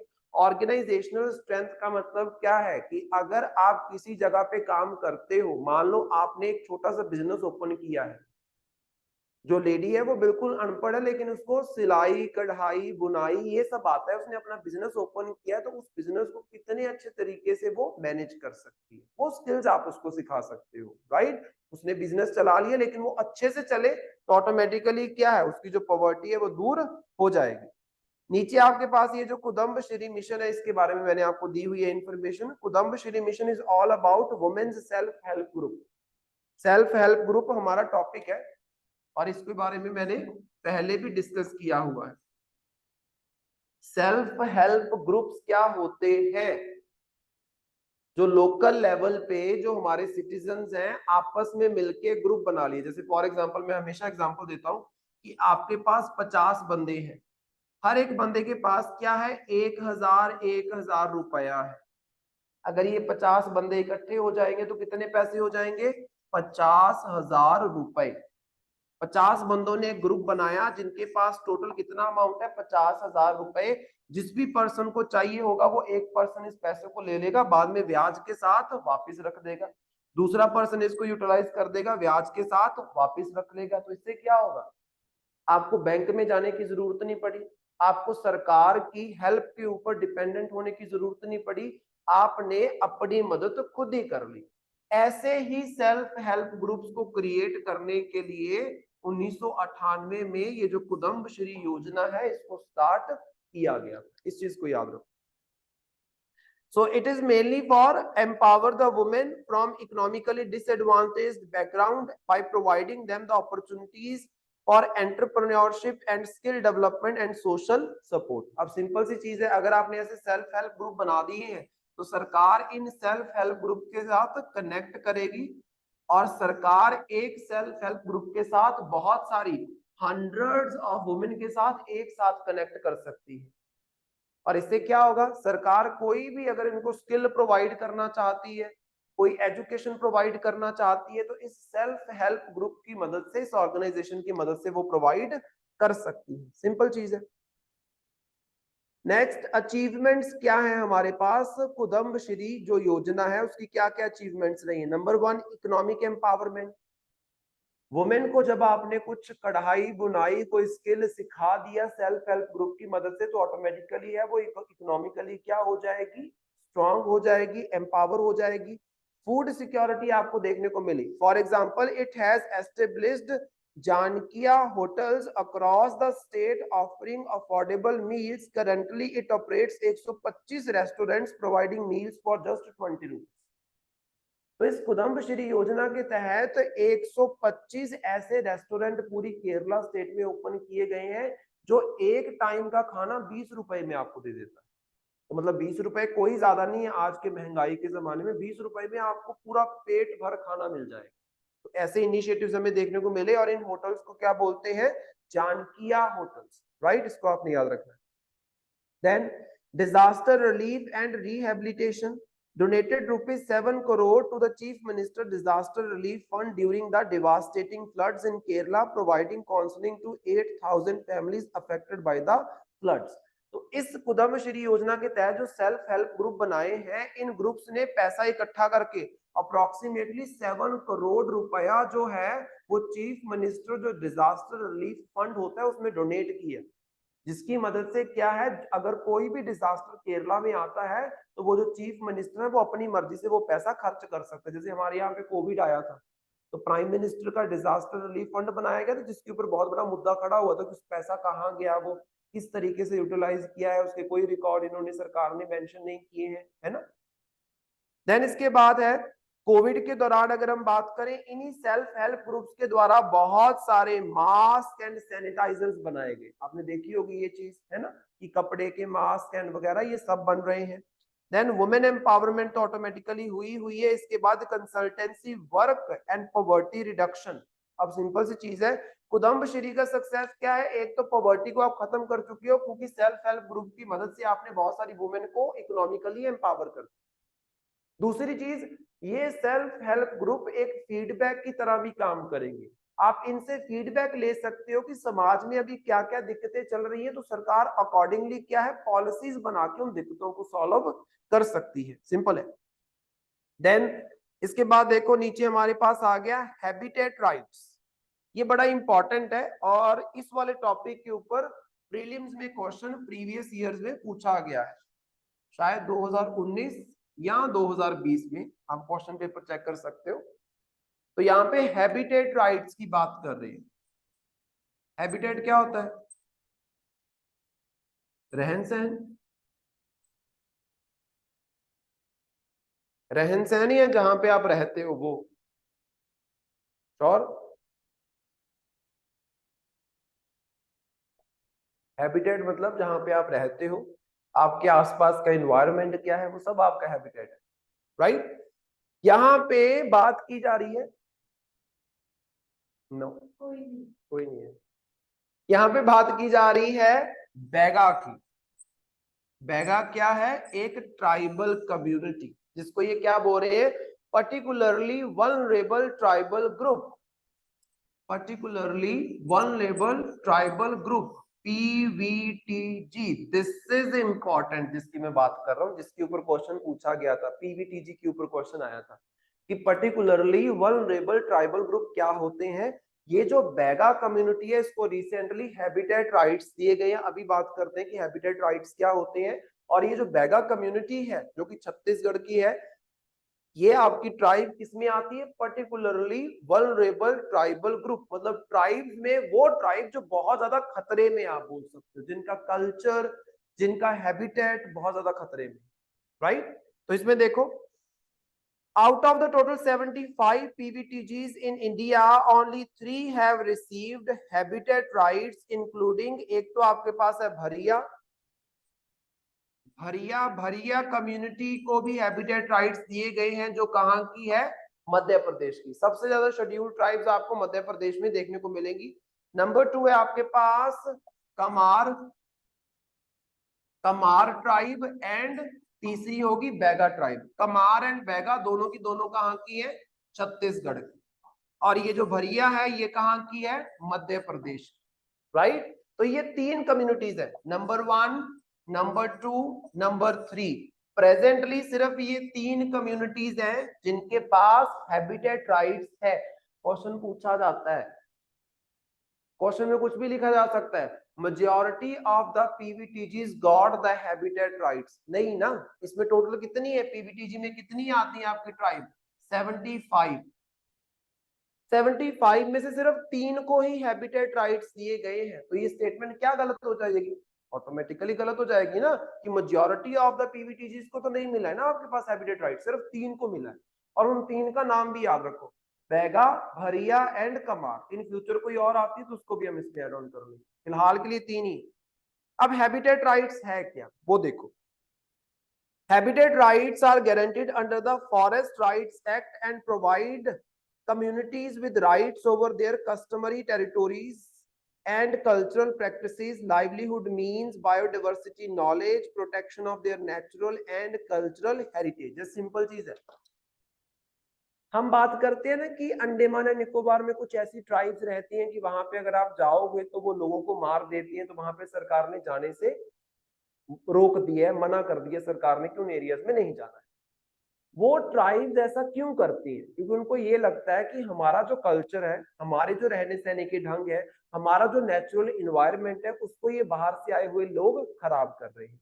तो जिस environment में, जिस habitat में, जैसे कल्चर में, जैसे हालातों में वो रह रही हैं ट्राइब्स, उनको वो हालातों को एज इट इज प्रिजर्व करने का अधिकार देना इज योर हैबिटेट राइट्स। मतलब अपने हैबिटेट को, जैसे एनवायरनमेंट में आप रहते हो, उस एनवायरनमेंट को प्रिजर्व करने के अधिकार इज योर हैबिटेट राइट, जो फॉरेस्ट एक्ट के तहत आपको दिए जाते हैं। Habitat rights help safeguard the traditional livelihood and ecological knowledge, and they empower PVTG's communities to access the government schemes and initiatives to develop their habitats. अब यहाँ पे हैबिटेट राइट आपने अगर इंश्योर किया है कि इन 3 कम्युनिटीज को हैबिटेट राइट मिलेंगे, तो मतलब क्या है, अगर कहीं पे भी इनकी जो रहने सहने के ढंग है, इनका कल्चर है, इनका हैबिटेट है, वो खराब हो रहा है, तो यहाँ पे गवर्नमेंट इनको हेल्प करेगी इनका हैबिटेट प्रिजर्व करने के लिए। चाहे सरकार को पैसा देना पड़े, चाहे सरकार को सिक्योरिटी प्रोवाइड करनी पड़े, चाहे सरकार को इन एरियाज को, आप बोल सकते हो रिजर्व एरियाज की कैटेगरीज में रखना पड़े, तो सरकार मदद करेगी इन ट्राइब्स को अपना कल्चर, अपना हैबिटेट प्रिजर्व करने में। आप ये बोल सकते हो, राइट।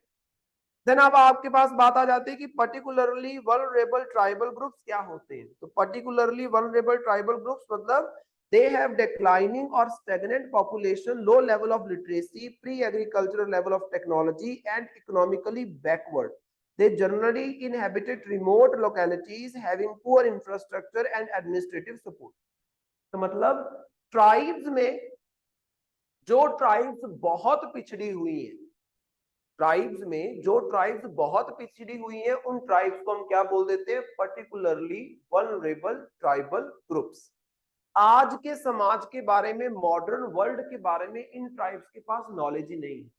इनको मोबाइल फोन के बारे में पता ही नहीं है कि मोबाइल फोन क्या होता है, सरकार क्या होती है, सरकार हमारे लिए क्या कर सकती है, ऐसी चीजों के बारे में पता ही नहीं है। मतलब ये ऐसी ट्राइब्स हैं जो समाज से बहुत दूर, जो मॉडर्न सोसाइटी है उससे बहुत दूर बस रही है, आप राइट, रिमोट एरियाज में बस रही है, उनको हम बोलते हैं पर्टिकुलरली वल्नरेबल ट्राइबल ग्रुप्स। तो मतलब इनके ऊपर हमें ध्यान देने की जरूरत है। देखो वो ट्राइबल ग्रुप्स है, उनका एक हैबिटेट है, उस हैबिटेट में उनको रहने का पूरा पूरा अधिकार है, लेकिन जब तक आप बोल सकते हो आप इनको मॉडर्न फैसिलिटीज प्रोवाइड नहीं करोगे, तो आप क्या कर रहे हो, इनका जो अधिकार है अपने आप को पूरा डेवलप करने का, जितना, जैसे फॉर एग्जांपल अगर आपको एजुकेशन फैसिलिटीज प्रोवाइड की गई हैं अच्छी, तो तभी आप अपने आप को डेवलप कर पा रहे हो ना। अगर आपके पेरेंट्स या आपकी सरकार बोल देती कि हम नहीं आपको अच्छी एजुकेशन फैसिलिटीज प्रोवाइड कर सकते, वर्ल्ड क्लास एजुकेशन फैसिलिटीज आपको प्रोवाइड नहीं कर सकते, तो ऑटोमेटिकली आप अपनी कैपेसिटीज, अपनी कैपेबिलिटीज को कभी भी नहीं समझ पाओगे और खुद को डेवलप नहीं कर पाओगे। सिंपल चीज है। तो वो सारी मॉडर्न फैसिलिटीज जो उनको अपनी लाइफ बेहतर करने में हेल्प करेंगी, वो हमने उनको प्रोवाइड करनी है। किनको करनी है प्रोवाइड? उनको हमने यहाँ पे ये टैग के साथ डेजिग्नेट कर दिया, सरकार को पता चलता रहे कि किनके ऊपर हमने खास ध्यान देने की जरूरत है। अब 1973 में एक आपके पास देबार कमीशन बिठाया जाता है, 1973 देबार कमीशन। इस कमीशन के बारे में याद रखना, क्वेश्चन पूछ लिया जाता है कहीं ना कहीं। देबार कमीशन कब का है? 1973 का। 1973 में देबार कमीशन बिठाया गया था और इस देबार कमीशन के द्वारा बताया गया प्रिमिटिव ट्राइबल ग्रुप्स। प्रिमिटिव मतलब जंगली लोग, सीधी अगर मैं आपको बताऊं, प्रिमिटिव मतलब जो बिल्कुल नेचुरल एनवायरनमेंट में रह रहे हैं, बिल्कुल आदि मानव की तरह, उनको मॉडर्न समाज के बारे में पता ही नहीं, आप बोल सकते हो। 1973 में सरकार ने देबार कमीशन बिठाया, उसने 1973 में क्या बोला? Primitive tribal groups, PTG. उस टाइम पे पीवीटीजी नहीं था, उस टाइम पे क्या था? PTG, primitive tribal groups. Later on अगर हम बात करते हैं 1975 में Government of India initiated to identify the most vulnerable tribal groups as a separate category called PVTGs and declared 52 such groups, while in 1993 addition of 23 और presently आपके पास total 75 PVTGs आपके पास है। तो 1975 में सरकार ने एक इनिशिएटिव लिया कि इस प्रिमिटिव ट्राइबल ग्रुप्स में से पर्टिकुलरली वल्नरेबल ट्राइबल ग्रुप्स को हम खोजेंगे कि प्रिमिटिव जो सोसाइटीज है, प्रिमिटिव मतलब बिल्कुल नेचुरल सोसाइटीज जो मॉडर्न वर्ल्ड से बहुत दूर है, मशीनरीकरण से बहुत दूर है, आप बोल सकते हो, उसमें से भी जो बहुत ज्यादा पिछड़ी हुई है उनके बारे में हमें पता करना है। तो सरकार के द्वारा 1975 में पर्टिकुलरली वल्नरेबल ट्राइबल ग्रुप्स ढूंढने की कोशिश जो है वो स्टार्ट हुई और वहां पे अप्रोक्सीमेटली 52 ऐसी ट्राइब्स को खोजा गया और उनको मेंशन किया गया इसमें, और लेटर ऑन आपके 23 और इसमें ऐड किए गए और प्रेजेंटली आपके पास टोटल 75 है। ये नंबर याद रखो कितनी हमारे पास पीवीटीजी है, क्योंकि इसके ऊपर क्वेश्चन स्टेटमेंट थी सीधी कि कितनी है आपके पास। 75 है। और अगर ये 75 की हम बात करें तो ऑल ओवर इंडिया 18 स्टेट्स और एक union territory that is Andaman and Nicobar, वहां पे आपको ये देखने को मिलेगा, बाकी कहीं पे नहीं। हमारे पास 28 स्टेट्स हैं और 8 यूटीज हैं। 28 में से सिर्फ 18 स्टेट्स में ये पीवीटीजी है आपके और एक ही यूटी में that is Andaman and Nicobar, बाकी यूटीज में नहीं है। और यहाँ पे अगर हम बात करें according to the census of 2011, सबसे ज्यादा जो पीवीटीजीज है ये आपको कहां पे देखने को मिलेंगे? ओडिशा में, जो दैट इज 12, और आंध्र प्रदेश में, ओडिशा में 13 है, आंध्र प्रदेश में 12 है। सबसे ज्यादा पीवीटीजीज कहां पे है? ओडिशा में, नंबर 2 पे है आंध्र प्रदेश। दोनों को याद रखो, राइट। अब आपको कोई बोल दे कि आंध्र प्रदेश में सबसे ज्यादा है तो वो स्टेटमेंट गलत हो जाएगी। मध्य प्रदेश में ट्राइब्स की काउंटिंग सबसे ज्यादा है, ट्राइबल कम्युनिटी सबसे ज्यादा है, लेकिन पीवीटीजी नहीं है वहां पे सबसे ज्यादा, मतलब पिछड़ी हुई ट्राइब्स नहीं है, वो आपको ओडिशा एंड आंध्र प्रदेश में सबसे ज्यादा देखने को मिलेंगे। इसके बाद हुआ नहीं ना बेटे कोई सेंसिस, 2011 के बाद कोई सेंसिस हुआ ही नहीं है, तो हमने तो नॉर्मल जो प्राइवेट सेंसिस है उसको हम नहीं ना मान सकते। हम किसके अकॉर्डिंग चलेंगे? सरकारी डाटा के अकॉर्डिंग, और सरकारी डाटा जो रिसेंट वाला है 2011 ही है, उसके बाद कोई सेंसिस आया ही नहीं, सिंपल चीज है। नेक्स्ट अगर हम बात करते हैं scheme for the development of PVTGs, तो इनकी डेवलपमेंट के लिए सरकार के द्वारा क्या क्या स्कीम्स लाई गई है। The ministry of tribal affairs, जिनका काम ही ये है ट्राइब्स की डेवलपमेंट करवाना, उनके द्वारा क्या आपकी स्कीम लाएगी? नंबर 1 देखो, under the scheme the conservation cum development annual plans are to be prepared by each state and UT for their PVTGs based on their need assessment which are then appraised and approved by the project appraisal committee of the ministry। सबसे पहले जिन 18 states और एक UT में ये जो आपके PVTGs रह रहे हैं, कितनी स्टेट्स में है? 18 स्टेट्स में, और कितनी यूटीज है? एक यूटी। ये जो आपके 19 एरियाज है जहां पे पीवीटीजीज है, सबसे पहले यहाँ की सरकारों को, यहाँ की एडमिनिस्ट्रेशन को मौका दिया जाए कि आप प्लान्स बनाओ कि किस किस तरीके से हम इन पीवीटीजीज को क्या कर सकते हैं? डेवलप करवा सकते हैं। बाद में उन प्लान्स को एट द एंड अप्रूव कौन करेगा? मिनिस्ट्री ऑफ ट्राइबल अफेयर्स की committee, ministry of tribal affairs की committee. Priority is also assigned to PVTGs under the scheme of special central assistance to the tribal sub scheme grant under article 275 clause 1 of the constitution granting aid to the voluntary organizations working for the welfare of scheduled tribes and strengthening the education among ST girls is low literacy district। तो यहाँ पे अगर हम बात करते हैं article 275 clause 1 of the constitution, ये क्या बात करता है कि अगर कोई भी ऑर्गेनाइजेशन, कोई भी ग्रुप शेड्यूल्ड ट्राइब्स की डेवलपमेंट के लिए काम कर रहा है तो उनको सरकार के द्वारा हेल्प प्रोवाइड की जाएगी, फाइनेंशियल हेल्प। तो आर्टिकल 275 क्लॉज 1 में ये चीज मेंशन की गई है कि सरकार अलग से पैसा खर्च करेगी खास तौर पे एसटी कम्युनिटी की डेवलपमेंट के लिए। That is important. तो मतलब हमारे संविधान में भी जो शेड्यूल्ड ट्राइब्स हैं उनकी डेवलपमेंट के ऊपर जोर दिया गया है, राइट। अच्छा, अब बात आ गई कि क्राइटेरिया क्या रहेगा, किसी ट्राइब को पीवीटीजी में आप कैसे काउंट करोगे। अगर कोई भी ट्राइब को आप पीवीटीजी में ऐड करना चाहते हो तो उसके लिए क्या क्राइटेरिया है, क्या क्या चीजें देखी जाएंगी कि कौन सी ट्राइब आपकी पीवीटीजी में आएगी, कौन सी ट्राइब नहीं आएगी। तो क्राइटेरिया की अगर हम बात करते हैं तो क्या क्या पॉइंट्स हमारे पास है। नंबर 1 पॉइंट लिखो, pre agriculture level of technology. Pre agricultural level of technology मतलब खेती आने से पहले जो टेक्नोलॉजी हुआ करती थी, मतलब थी नहीं, हुआ क्या करती थी नहीं। तो मतलब क्या है, टेक्नोलॉजी की लैकनेस है, टेक्नोलॉजी के बारे में पता ही नहीं है, टेक्नोलॉजी का नामो निशान ही नहीं है, आप बोल सकते हो, राइट। नंबर 2, अ स्टैग्नेंट और डिक्लाइनिंग पॉपुलेशन। जो ट्राइब की पॉपुलेशन है वो क्या हो रही है, डिक्लाइन हो रही है। उनकी पॉपुलेशन जो गिनती है दिन प्रतिदिन कम होती जा रही है, आप बोल सकते हो। नंबर 3 आपके पास है extremely low literacy. Literacy rate जो है आपके पास वो क्या है, बहुत ज्यादा कम है। लिटरेसी इज वेरी लो, पढ़े लिखे लोग है ही नहीं उस ट्राइब में, आप बोल सकते हो ना के बराबरी। नंबर 4 क्या है, a subsistence level of economy. Subsistence economy का मतलब क्या है, हाँ जी, सबसिस्टेंस इकोनॉमी का मतलब क्या है, बताओ इकोनॉमी वाला।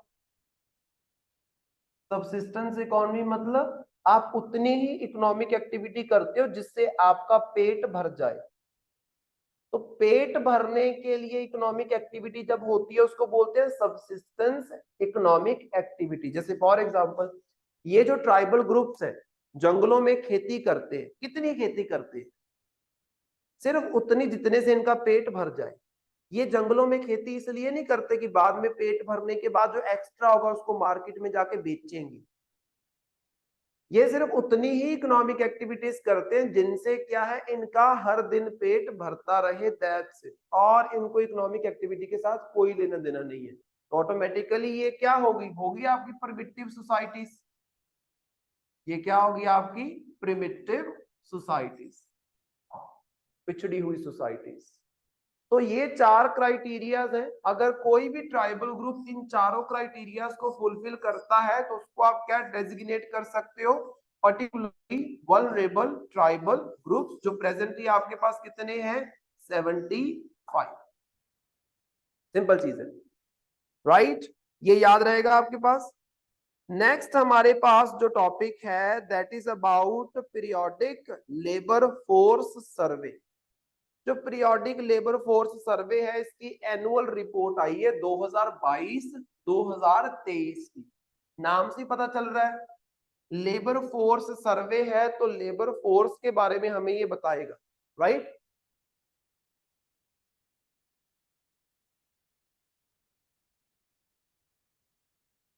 तो इसमें देखो लेबर फोर्स पार्टिसिपेशन रेट के बारे में इन्होंने क्या बताया है।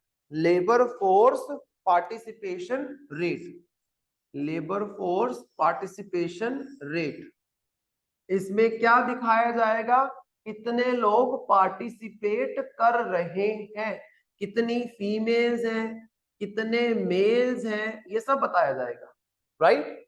तो ध्यान से देखो इसमें, an increase in the trend of labour participation rate person aged 15 years और अबव।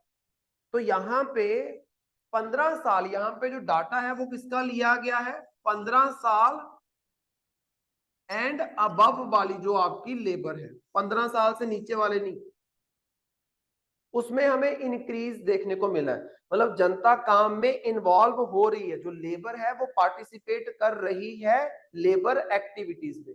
कितना इन्वॉल्व हो रही, तो ध्यान से देखो, अगर हम बात करें 2017-18 में टोटल जो labour participation, labour force participation rate था वो 50% था, 50.7% था। अब कितना हो गया, 60.8%। तो एक तरफ डाटा है 2017-18 का और एक तरफ आपके पास डाटा है 2022-23 का।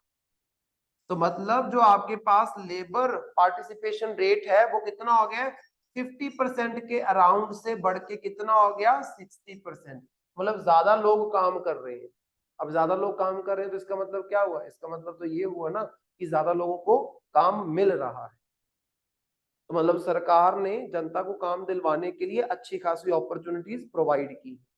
लेबर पार्टिसिपेशन मतलब वो लेबर जो पार्टिसिपेट कर रही है। जैसे फॉर एग्जांपल आपके पास 100 बंदे हैं, 100 के अंदर लेबर है आपके, लेकिन उसमें से सिर्फ 50 बंदों को ही काम मिल रहा है, 50 को मिल ही नहीं रहा। लेबर तो है लेकिन वो पार्टिसिपेट नहीं कर रही वर्क में।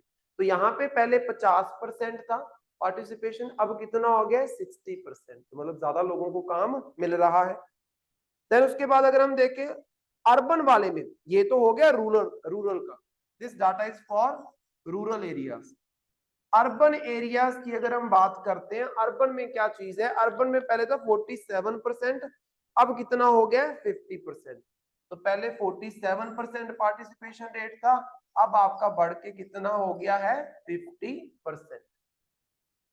तो अगर आप ध्यान से देखोगे तो रूरल एरिया में लेबर फोर्स पार्टिसिपेशन रेट हमेशा ज्यादा रहता है किससे, अर्बन से। अब क्वेश्चन ऐसे ही पूछा जाता है, ये नहीं कोई भी पूछने वाला, ये परसेंटेज कोई नहीं पूछेगा आपसे, ये पूछा जाएगा, स्टेटमेंट ये हो सकती है कि in India according to the recent labour force participation survey, rural areas में लेबर फोर्स पार्टिसिपेशन कम है एज कंपेयर टू अर्बन में लेबर फोर्स पार्टिसिपेशन रेट।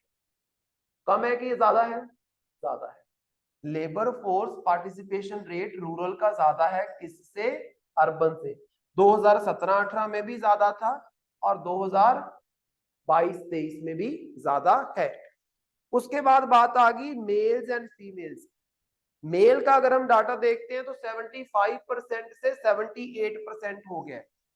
अगर मेल्स लेबर फोर्स पार्टिसिपेशन देखते हैं तो पहले 75% रेट चल रहा था, अब कितना हो गया है, 78%। तो मतलब मेल्स की पार्टिसिपेशन भी लेबर फोर्स में बढ़ी है। देन उसके बाद फीमेल्स का अगर हम बात करते हैं तो फीमेल्स का भी इंक्रीज हुआ है, पहले 23% था, अब हो गया 37%। तो पहले फीमेल का पार्टिसिपेशन रेट था 23%, अब कितना हो गया है, 37%। कहीं पे भी डिक्रीज मिला हमें नहीं। हमने क्या एनालाइज करना है कि अर्बन एरिया में लेबर फोर्स पार्टिसिपेशन रेट ज्यादा है और रूरल एरिया में ज्यादा है as compared to urban area. Urban में कम है, रूरल में ज्यादा है। मेल में ज्यादा है, फीमेल में कम है, इतना याद रखो। और चारों के चारों को अगर आप देखोगे 2017-18 के मुकाबले ये इंक्रीज हुआ है, कोई भी कम नहीं हुआ। ये 4-5 पॉइंट याद रखो, ये डाटा रट्टा लगाने की जरूरत नहीं है और ना ही कहीं पे लिखने की जरूरत है। जस्ट ये मेंशन कर दो कि रूरल में ज्यादा है, अर्बन में कम है, मेल में ज्यादा है, फीमेल में कम, राइट। नेक्स्ट उसके बाद आ गया आपके पास worker population ratio. Worker population ratio का मतलब क्या है कि टोटल जो आपके पास पॉपुलेशन है उसमें कितने हैं जो वर्कर हैं। वर्कर मतलब काम कर रहे हैं। वही अगेन एग्जांपल लेते हैं, मान लो आपके पास 142 करोड़ की पॉपुलेशन है प्रेजेंटली। उस 142 करोड़ पॉपुलेशन में से वर्कर बंदा कौन होगा, जिसके पास वर्क होगा करने के लिए, काम होगा करने के लिए, उसका क्या सिनेरियो। उसको देखते हैं, राइट। तो इसमें देखो, the survey showed an increase in the trend of worker population ratio of persons aged 15 and years above। तो वही 15 साल या 15 से ऊपर वाले की बात कर रहे हैं। निकालते कैसे हैं, ऊपर उन्होंने फॉर्मूला भी दिया हुआ है। द वर्कर पॉपुलेशन रेट कैसे निकालोगे, countries working population to its population multiplied by 100। जैसे फॉर एग्जांपल 142 करोड़ है, तो यहाँ पे जैसे for example working age population कितनी है, मान लो आपके पास 50 करोड़ है जो वर्किंग एज है, उसको डिवाइड कर दो 142 करोड़ से, मल्टीप्लाई कर दो 100 से, आपके पास जो भी परसेंटेज आ जाएगा that will be your working population percentage. Simple चीज है, ठीक है, रेशो। तो इसमें देखो रूरल एरियाज में पहले वर्किंग जो पॉपुलेशन रेशो था वो 48% था रूरल में,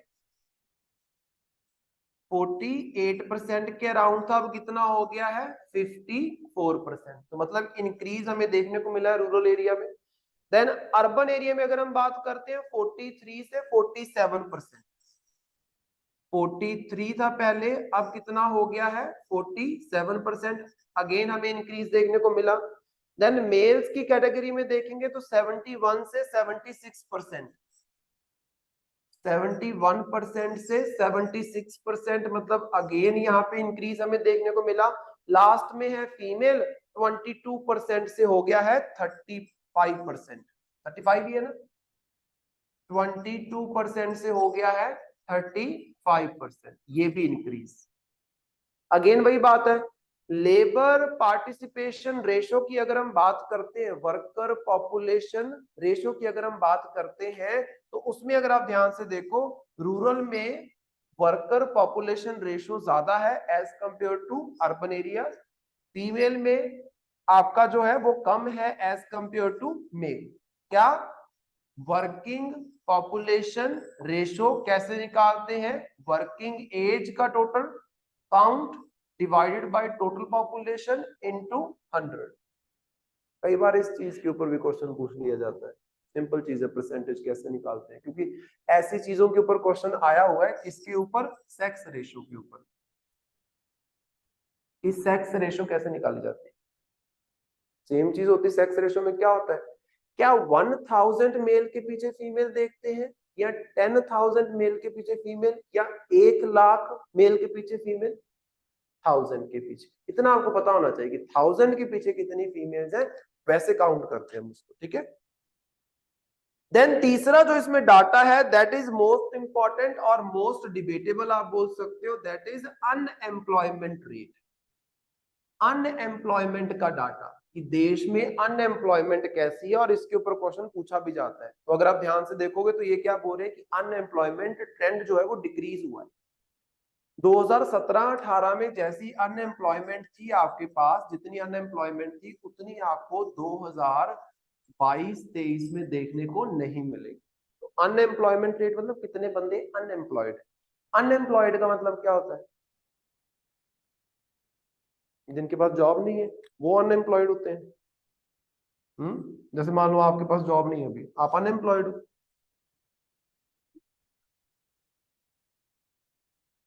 वेरी गुड।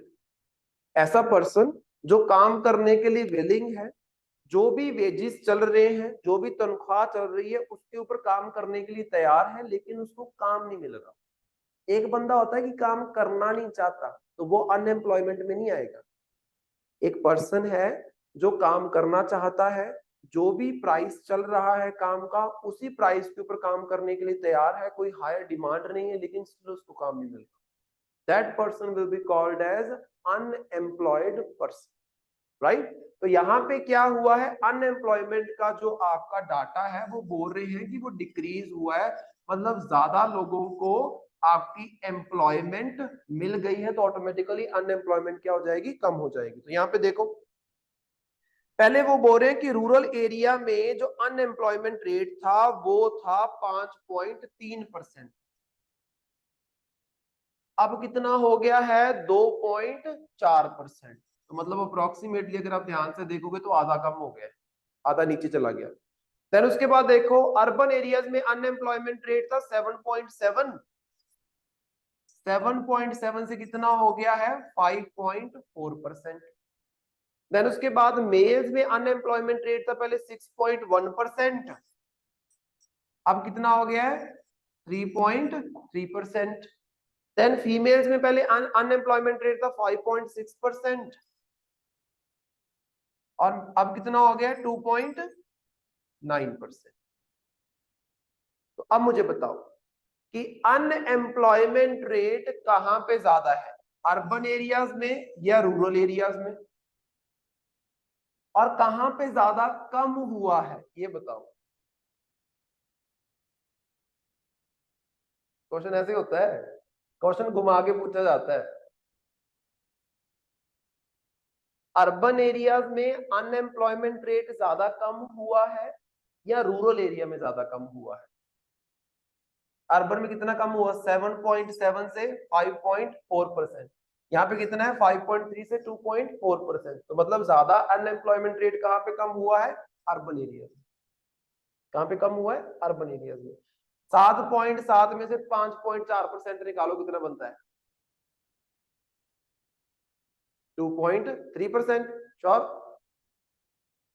7.7 में से क्या था 5.4 निकाल दो, कितना बन गया 2.3। वहां पे देखो 5.3 में से 2.4 निकाल दो, कितना डिक्रीज हुआ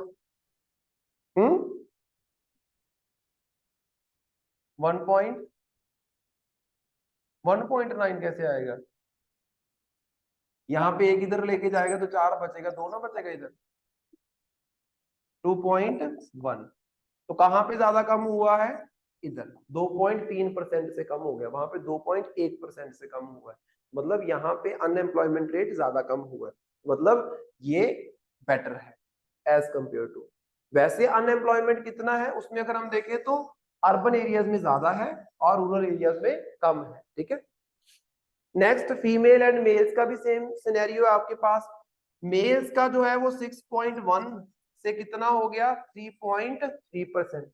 रेट का मतलब क्या होता है बेटा, रेट का मतलब होता है किस परसेंटेज से इंक्रीज हो रहा है। जैसे फॉर एग्जांपल इस बार 100 मेल अनएम्प्लॉयड थे, अगले साल कितने होंगे। तो अगर मैं बोल रहा हूं ना कि वहां पे अनएम्प्लॉयमेंट है 3.3%, तो अगले साल कितने बंदे होंगे अप्रोक्सीमेटली 104 बंदे अनएम्प्लॉयड। समझ रहे हो, रेट मतलब इंक्रीज होना। पहले कितने होते थे, इस साल 100 है अगले साल 106, अब कितने हो गए इस साल 100 है अगले साल 104। तो मतलब क्या है अनएम्प्लॉयमेंट इज देयर, लेकिन अनएम्प्लॉयमेंट जिस रेट पे बढ़ रही है वो रेट कम हो गया है। समझ रहे हो, मैं आपको बताता हूँ, ये देखो अनएम्प्लॉयमेंट रेट का मतलब क्या होता है। जैसे फॉर एग्जांपल एक तो मैं बोलूं कि अनएम्प्लॉयमेंट है ही नहीं, अनएम्प्लॉयमेंट है ही नहीं, बट यहाँ पे क्या है अनएम्प्लॉयमेंट इज देयर। अनएम्प्लॉयमेंट वहां पे है, हम बात कर रहे हैं किस रेट के साथ वो बढ़ रही है। इस साल हमारे पास अगर 100 बंदे अनएम्प्लॉयड थे, अगले साल कितने होंगे। अगर इस डाटा के अकॉर्डिंग में देखो तो 6.1% से बढ़ रही है। तो यहाँ पे अगर 100 बंदे हैं इसमें 6.1% क्या बनेगा इसका 6 बंदे बन गए अप्रोक्सीमेटली, अगले साल 106 होंगे। उससे अगले साल कितने होंगे, अगर ये रेट में उठाता हूं तो 106 का 6% लगा लो, यहाँ पे कितना 113 बंदे अनएम्प्लॉयड होंगे। अगेन 6.1, मतलब अनएम्प्लॉयमेंट तो वहां पे है, अनएम्प्लॉयमेंट किस रेट से बढ़ रही है। अब यहाँ पे 100 से 106 हो रही थी, अब कितनी हो जाएगी 100 से 103।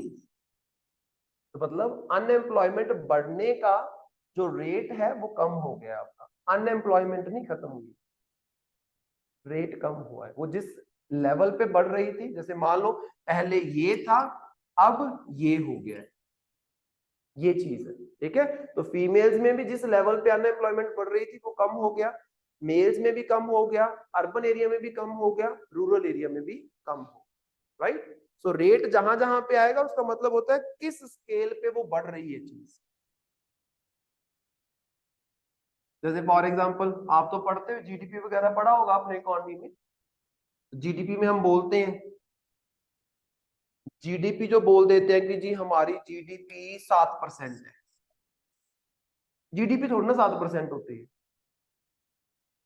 जीडीपी 7% नहीं होती, जीडीपी रेट 7% होता है। जीडीपी हमेशा पैसे में काउंट होगी, कि मान लो जी हमारी जीडीपी है 2.5 ट्रिलियन US डॉलर, इस साल की जीडीपी है 2.5 ट्रिलियन US डॉलर।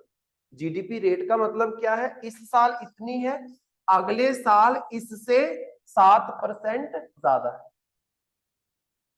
ये होता है जीडीपी रेट। समझे, जीडीपी कभी भी परसेंटेज नहीं होती, जीडीपी हमेशा पैसे में काउंट करते हैं, डॉलर्स में काउंट करती है या रुपीज में काउंट करोगे। जीडीपी रेट होता है कि पिछले साल के मुकाबले कितनी बड़ी है, अगले साल कितनी बढ़ने वाली है, तो वो चीज होती है, उस चीज को आपने हमेशा याद रखना।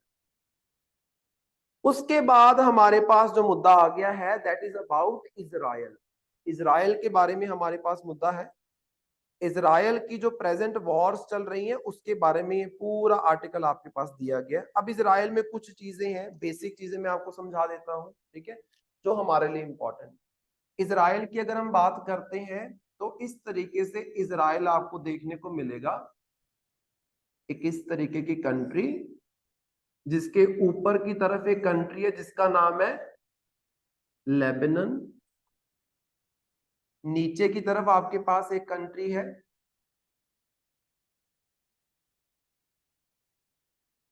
जिसका नाम है इजिप्ट,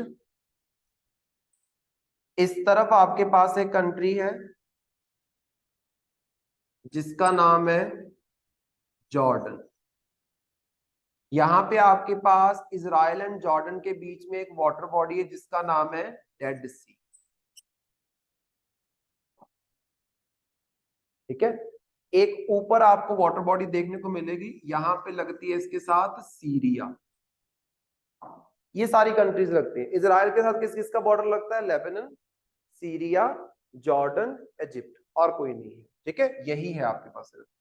यहाँ पे पूरा ये क्या हो जाएगा आपका इस तरीके से, जॉर्डन, ये जॉर्डन, और ये नीचे आपका क्या आ गया इस तरीके से, यहाँ पे आ जाएगा नीचे ये रेड सी, ये क्या हो गया अफ्रीका, ये क्या हो गया एशिया, बहुत बार मैप ड्रॉ किया मैंने ये, और ये आपका क्या हो गया ऊपर पूरे का पूरा इस तरीके से, ये हो गया मेडिटेरेनियन सी। तो मतलब एशिया के बिल्कुल वेस्ट में है, इसके बाद तो नीचे अफ्रीका है, ऊपर यूरोप है, तो एशिया के वेस्टर्न हाफ में आता है आपका इजराइल, जहां पे एक वाटर बॉडी है डेड सी, और एक नीचे की तरफ वाटर बॉडी लगती है जिसका नाम है रेड सी। ये रेड सी के साथ ना इस तरीके से इजराइल कनेक्ट करता है, ढंग से बना इसको, इस तरीके से इजराइल जो है यहाँ पे रेड सी के साथ कनेक्ट करता है, इस वाली गल्फ के थ्रू आपको बोलते हैं जिसका नाम है गल्फ ऑफ अकबा, ये भी याद रखो, हमारे लिए जियोग्राफिकल लोकेशंस बहुत इंपॉर्टेंट होती है। गल्फ ऑफ अकबा, डेड सी, एक यहाँ पे आपको वाटर बॉडी देखने को मिलेगी जिसको बोलते हैं sea of Galilee, sea of Galilee. तो ये सारे एरियाज हैं। एक यहाँ पे एरिया आपके पास जो अभी न्यूज में चल रहा था, दैट इज गाजा स्ट्रिप। तो अगर आप ध्यान से देखोगे, गाजा स्ट्रिप इस तरफ से किसने घेर रखी है, इजराइल ने, और नीचे की तरफ किसके साथ लगती है, इजिप्ट के साथ, और इस तरफ से किसके साथ लगती है, मेडिटेरेनियन सी के साथ। सिंपल चीज है। देन इस एरिया की अगर हम डेड सी की बात करते हैं, यहाँ पे एक एरिया पड़ता है जिसका नाम है वेस्ट बैंक, वेस्ट बैंक, किसका वेस्ट बैंक, डेड सी का वेस्ट बैंक, डेड सी का वेस्ट बैंक हो गया ना। तो एक तो ये एरिया आपके पास दैट इज गाजा स्ट्रिप, एक है आपके पास ये वाला एरिया जो डेड सी के पास पड़ता है, दैट इज वेस्ट बैंक, और तीसरा एरिया एक और है यहाँ पे, सीरिया के एरिया, लेकिन किसके कब्जे में है ये इजराइल के कब्जे में, जिसको बोलते हैं गोलन हाइट्स, जिसको बोलते हैं गोलन हाइट्स। याद रहेंगे ये areas, West Bank, Gaza strip, Golan Heights. तो अगर हम हिस्ट्री की बात करते हैं ना, यहाँ पे एक एरिया है जिसका नाम है जेरूसलम।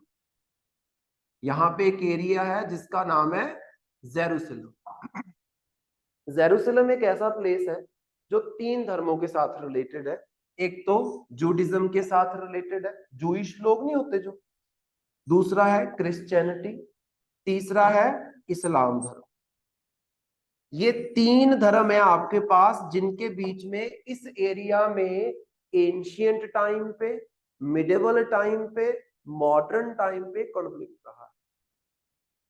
अगर हम जूडिज्म की बात करते हैं तो उनका ये बोलना है कि जेरूसलम वो प्लेस है जहां पे आदम जो था, या एडम जिसको बोला जाता है, उसका जन्म हुआ। और एडम कौन है? अकॉर्डिंग टू जूडिज्म पहला मानव, पहला इंसान, जिसके सारे के सारे बच्चे समझते हैं अपने आप को कौन? जूइश लोग, कि हम एडम के बच्चे। क्रिश्चियनिटी में ये माना जाता है कि ये वो प्लेस है जहां पे जीसस क्राइस्ट को, आप बोल सकते हो, उनका सेक्रीफाइस किया गया था और वहां पे वो दोबारा से जिंदा हुए। और उनका ये भी मानना है कि फ्यूचर में भी अगर जीसस क्राइस्ट का जन्म होता है तो इसी धरती के ऊपर होगा। इस्लाम की अगर हम बात करें, इस्लाम का ये मानना है कि उनके जो प्रोफेट मोहम्मद है, वो जब जन्नत में गए थे तो ये वही प्लेस है जहां पे वो क्या है, एक उड़ने वाले पंछी के ऊपर बैठ के जन्नत में गए थे। इसी प्लेस से उन्होंने, आप बोल सकते हो, टेक ऑफ किया था। सिंपल चीज। तो मतलब तीनों धर्मों के लिए जेरूसलम इज मोस्ट इंपॉर्टेंट। यहाँ पे अगर हम बात करते हैं जूडिज्म के द्वारा टेम्पल्स बनवाए गए, उन टेम्पल्स को खत्म करके रिसेंटली जो आपको वहां पे देखने को मिलता है, that is Al Aqsa mosque. Al Aqsa mosque आज आपको मस्जिद देखने को मिलेगी, कहां पे? जेरूसलम। लेकिन उस मस्जिद में एक दीवार है जिसको हम बोलते हैं वेस्ट वॉल। उस मस्जिद में एक दीवार है, वो दीवार is very important for Judaism, क्योंकि यहाँ पे जूडिज्म के 2 मंदिर बनाए गए हैं। पहला टेंपल बनाया गया, उसको फर्स्ट टेंपल बोला गया। सेकंड टेंपल बनाया गया, उसको सेकंड टेंपल बोला गया। क्यों बना रहे हैं? क्योंकि उनके लिए ये रिलीजियस प्लेस। बाद में उनके सेकंड टेंपल को डिस्ट्रॉय करके वहां पे क्या बना दी गई? अल अक्स मस्जिद।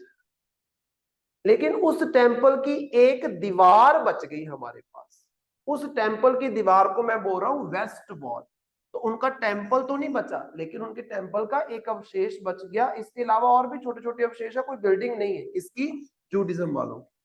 और मस्जिद जो है वो किसको रिप्रेजेंट करती है? इस्लाम धर्म। तो ये सारा मुद्दा अगर हम देखें तो ये आज का नहीं है, ये एंशियंट टाइम का है। ये एरिया कॉन्फ्लिक्टेड है एंशियंट मिडिवल टाइम से। लेकिन मेजर मुद्दा कब स्टार्ट होता है? जब यहाँ पे इस पूरे एरिया में किसका एम्पायर चल रहा था? Ottoman empire. कल समझाया था ना, ऑटोमन एम्पायर मतलब मुस्लिम एम्पायर, जिसके राजा को खलीफा बोलते थे और जो कहां पे बैठा होता? टर्की में। जब फर्स्ट वर्ल्ड वॉर हुई उस टाइम पे क्या हुआ? फर्स्ट वर्ल्ड वॉर में ऑटोमन एम्पायर खत्म हो गया, ऑटोमन एम्पायर डिस्ट्रॉय हो गया। ऑटोमन एम्पायर को किसने हराया? ऑटोमन एम्पायर को हराया ब्रिटिश। और ऑटोमन एम्पायर के जितने भी एरियाज थे, टेरिटरीज थी, वो किसके पास चली जाएंगी वर्ल्ड वॉर 1 के बाद? ब्रिटिश के पास। तो मतलब ये जो एरिया था जिसको आज मैं इजराइल बोलता हूं, पहले इसको क्या बोला जाता था? पैलेस्टीन। पहले इस पूरे एरिया को पैलेस्टीन बोलते थे, जहां पे इस्लामिक स्टेट थी, मुस्लिम लोग रहते थे। फर्स्ट वर्ल्ड वॉर के बाद हमें क्या देखने को मिला कि दुनिया भर में जूइश लोगों के साथ बहुत ज्यादा प्रोसिक्यूशन हुआ।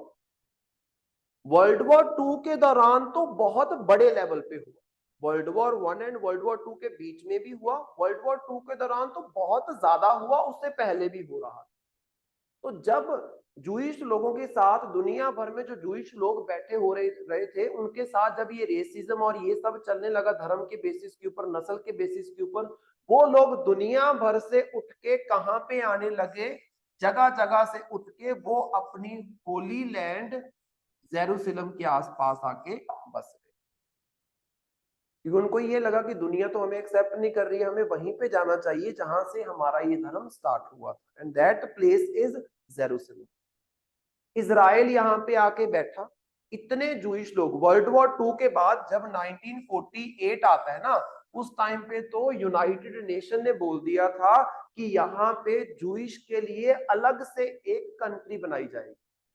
इस्लामिक लोगों को इग्नोर कर दिया, क्योंकि इस्लामिक लोगों के साथ कोई भी एट्रोसिटीज नहीं हो रही थी। किसके साथ हो रही थी? जूइश लोगों के साथ। यूएन ने खुद बोला 1948 में कि यहाँ पे हम एक जूइश कंट्री बनाएंगे, और ये जो आपका इजराइल है ये दुनिया का एकमात्र इकलौती कंट्री है जिसको कॉन्स्टिट्यूट किया गया है धर्म के बेसिस पे। बाकी कंट्रीज में धर्म डेवलप हुआ, डोमिनेट किया धर्म ने। ये ऐसी कंट्री है जो धर्म के बेसिस के ऊपर बनाई गई कि सिर्फ और सिर्फ जूइश लोगों के लिए हमने इस कंट्री को बनाना है। ये यूएन ने कब बोला? 1948। अब जैसे ही यहाँ पे जूइश लोगों की कंट्री बनाई, दैट इज इजराइल। इजराइल का धर्म क्या है? जूइश। तो यहाँ पे जो आपके मुस्लिम बैठे हुए थे वो सारे क्या है? कुछ एरियाज तक सीमित रह गए। धीरे धीरे मुस्लिम्स को यहाँ से भगाते गए। मुस्लिम यहाँ से उठ के आसपास जॉर्डन, इजिप्ट, सीरिया, लेबनान यहाँ पे चलते गए, और ये पूरा एरिया जो है ये क्या बन जाता है? ये बन जाता है इजराइल। आज के टाइम पे पैलेस्टीनियन लोग या जो मुस्लिम लोग हैं वो आपको खास तौर पे या तो इस एरिया में मतलब वेस्ट बैंक में देखने को मिलेंगे, या फिर आपको गाजा स्ट्रिप में देखने को मिलेंगे। यहाँ पे जो बार बार आपने न्यूज में सुना होगा हमास। हमास क्या है? एक पैलेस्टीनियन टेररिस्ट ग्रुप जो इजराइल को खत्म करके दोबारा से यहाँ पे इस्लामिक स्टेट बनाना चाहता है। और वो हमास कहाँ पे बैठा हुआ है? वो टेररिस्ट ग्रुप बैठा हुआ है गाजा स्ट्रिप में। एक और ग्रुप है जो पैलेस्टीनियंस के राइट की बात करता है, that is Fattah. Fattah Fattah है एक आपके पास, और एक आपके पास है हमास। हमास बहुत ही ज्यादा आप बोल सकते हो टेररिस्ट एक्टिविटीज को अंजाम देता है। उनका ये मानना है कि इजराइल यहाँ पे बनना ही नहीं चाहिए था। ये यूएन ने गलत डिसीजन लिया है। यूएन ने बोला था कि 2 स्टेट्स बना दो, एक इजराइल बना दो, एक पैलेस्टीन रहने दो। पैलेस्टीनियंस की पॉपुलेशन कम थी तो वो कम एरिया में रह गए, और इजराइल बढ़ता गया बढ़ता गया बढ़ता गया, जूइश पॉपुलेशन बढ़ती गई, क्योंकि वर्ल्ड वॉर 2 के बाद सारी जनता, जितनी जूइश जनता थी, वो यूरोप से उठ के यहाँ आके बैठ गई। दूसरी इंपॉर्टेंट चीज, आज के टाइम पे इजराइल के बाद अगर किसी कंट्री में सबसे ज्यादा जूइश लोग हैं तो that country is USA. That country is USA. Israel के बाद सबसे बड़ी जूइश पॉपुलेशन, जूडिज्म धर्म की पॉपुलेशन कहां पे मिलेगी? यूएसए। तो ऑटोमेटिकली यूएसए की सरकार को इजराइल को सपोर्ट करना पड़ेगा। इजराइल को वो सपोर्ट करते हैं, लेकिन वो जो ये वेस्ट बैंक में या फिर आप बोल सकते हो गाजा स्ट्रिप में बैठे हुए पैलेस्टीनियन लोग हैं, उनके लिए भी एक बहुत बड़ी आप बोल सकते हो एड जो है पैसे के रूप में भेजते हैं। तो यूएसए का शुरू से रहा है कि दोनों ही तरफ आपने अपना थोड़ा थोड़ा रखना है, किसी भी तरफ से आप टोटली भी कट ऑफ नहीं करोगे। तो यहाँ पे अगर हम बात करते हैं गाजा स्ट्रिप में जो हमास बैठा हुआ है, वो खास तौर पे जितनी भी एड आ रही है उसका इस्तेमाल कर रहा है टेररिस्ट एक्टिविटीज के लिए। लेकिन यहाँ पे जो फतह बैठा हुआ है आप बोल सकते हो वो है बहुत ज्यादा काम ग्रुप, जो सिर्फ और सिर्फ पैलेस्टीनियन लोगों के अधिकारों की बात करता है। क्योंकि दुनिया में सबसे ज्यादा अगर आपके पास कोई आप बोल सकते हो कि ऐसे लोग जो वॉर की वजह से बेघर हो चुके हैं, जिनको हम क्या बोलते हैं? रिफ्यूजीज। दुनिया में सबसे ज्यादा कौन से रेफ्यूजीज की पॉपुलेशन आपको देखने को मिलेगी? Palestinian refugees. दुनिया में सबसे ज्यादा जो रेफ्यूजीज है वो कहाँ के हैं? पैलेस्टीन के हैं। तो उनके अधिकारों की बात करता है वेस्ट बैंक में बैठा हुआ आपका फतह, और यहाँ पे इजराइल को खत्म करने की बात करता है Hamas. These are the basics.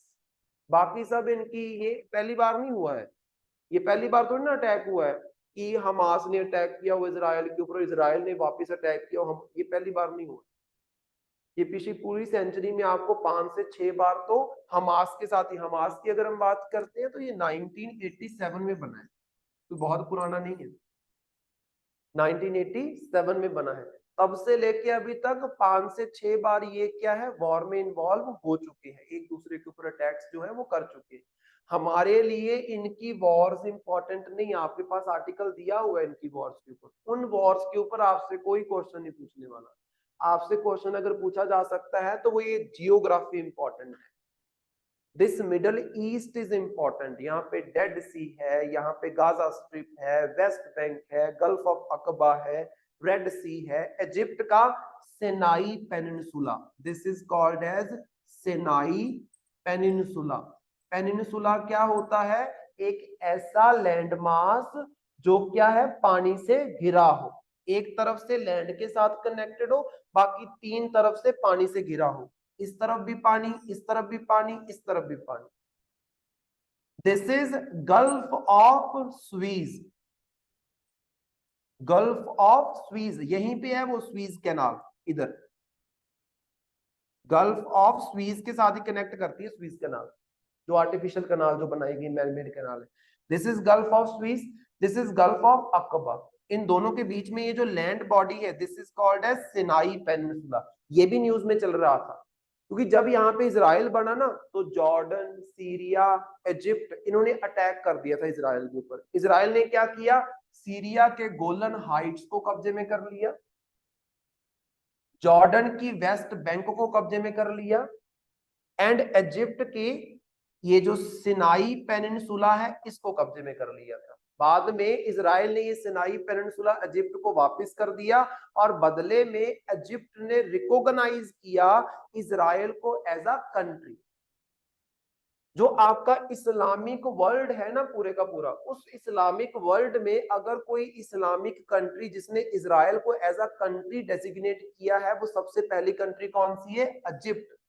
क्योंकि इजिप्ट को इन्होंने हरा दिया था, इजिप्ट का एक बड़ा एरिया सिनाई पेनिनसुला उन्होंने अपने कब्जे में कर लिया। तो दिस इज इंपॉर्टेंट, ये बेसिक्स है, ये बेसिक्स समझ आए। अब इस आर्टिकल को जस्ट आपने रीड करना है, इस आर्टिकल में जो भी एक्टिविटीज हो रही है पेपर पॉइंट ऑफ व्यू से इंपॉर्टेंट नहीं है, बट हाँ ये जो जियोग्राफी है आपके मिडिल ईस्ट की, दिस इज वेरी इंपॉर्टेंट, ये आपको वैसे भी पता होनी चाहिए। ये इशू होता ना होता हम वैसे भी इस चीज को डिस्कस करते हैं, क्योंकि ये हमेशा न्यूज में चलता रहता है, ठीक है। तो यहाँ पे आपके पास आर्टिकल में बहुत सारे इवेंट्स दिए गए हैं, कब कब क्या क्या हुआ है, उसको आप जस्ट रीड आउट कर सकते हो, अदरवाइज इतना इंपॉर्टेंट नहीं है आप। नेक्स्ट हमारे पास आ गया, that is travel for life. यहाँ पे लाइफ का मतलब क्या है, life style of the planet, for the planet, by the planet. ऐसा लाइफ स्टाइल अपनाओ जिससे क्या है, हमारे प्लेनेट को कोई नुकसान ना हो, इनफैक्ट आप प्लेनेट के लिए कुछ एक्स्ट्रा करो, कुछ एफर्ट्स करो प्लेनेट को बचाने के लिए। जैसे बोलते हैं ना कि to the people, by the people, for the people, that is democracy. वैसे यहाँ पे लाइफ क्या है, of the planet, for the planet, by the planet. इसको स्टार्ट किसने किया है, नरेंद्र मोदी। इस चीज को स्टार्ट किसने किया, नरेंद्र मोदी ने जब 2021 की हम बात करते हैं, 2021 में आपको COP26 that is conference of the parties 26वीं जो मीटिंग थी वो कहां पे हुई थी, वो मीटिंग हुई थी आपकी यूनाइटेड किंगडम में, ग्लासगो नामक जगह है, ग्लासगो में वो मीटिंग हुई थी। वहां पे नरेंद्र मोदी ने सबसे पहले इस चीज का नारा दिया था कि हमें ये इनिशिएटिव स्टार्ट करना चाहिए वर्ल्ड लेवल पे, जिसका नाम है लाइफ, राइट, उसी की ये बात कर रहे हैं। अभी उसको किसमें स्टार्ट कर रहे हैं हम, खास तौर पे travel for life. Travel for मतलब टूरिज्म मिनिस्ट्री। तो यहाँ पे देखो, the Pacific Asia Travel Association is partnering with India to expand travel for life, that is initiative across the Asia Pacific region. Asia Pacific region मैंने आपको बताया ना, Indian ocean के आसपास जो एरिया है, पैसिफिक ओशन के आसपास जो कंट्रीज है, वो पूरे के पूरे एरिया को क्या बोलते हैं, एशिया पैसिफिक। तो इस एरिया में आप बोल सकते हो जो पैसिफिक एशिया ट्रेवल एसोसिएशन है वो इंडिया के साथ मिलके इसको चलाना चाहती है, और इंडिया की कौन सी मिनिस्ट्री आएगी, मिनिस्ट्री ऑफ टूरिज्म। इसमें आपने करना क्या है, it is a sectoral programme launched by ministry of tourism in India in collaboration with Ministry of Environment, Forest and Climate Change, the United Nations World Tourism Organization and the United Nations Environment Program। तो 4 bodies हैं आपके पास, tourism की ministry, environment की ministry, UN का world tourism organisation and UN का environment programme, इन चार ने मिलकर इंडिया में ये प्रोग्राम लॉन्च किया है, जिसमें क्या है, टूरिज्म डे के ऊपर लॉन्च किया गया, that is travel for life. Life different है, ट्रैवल फॉर लाइफ अलग है। लाइफ का मतलब है कि प्लेनेट के लिए आप किस तरीके का इन्वायरमेंट क्रिएट करना चाहते हो, किस तरीके का लाइफस्टाइल हमें अपनाना चाहिए जिससे हमारा प्लेनेट सुधरे।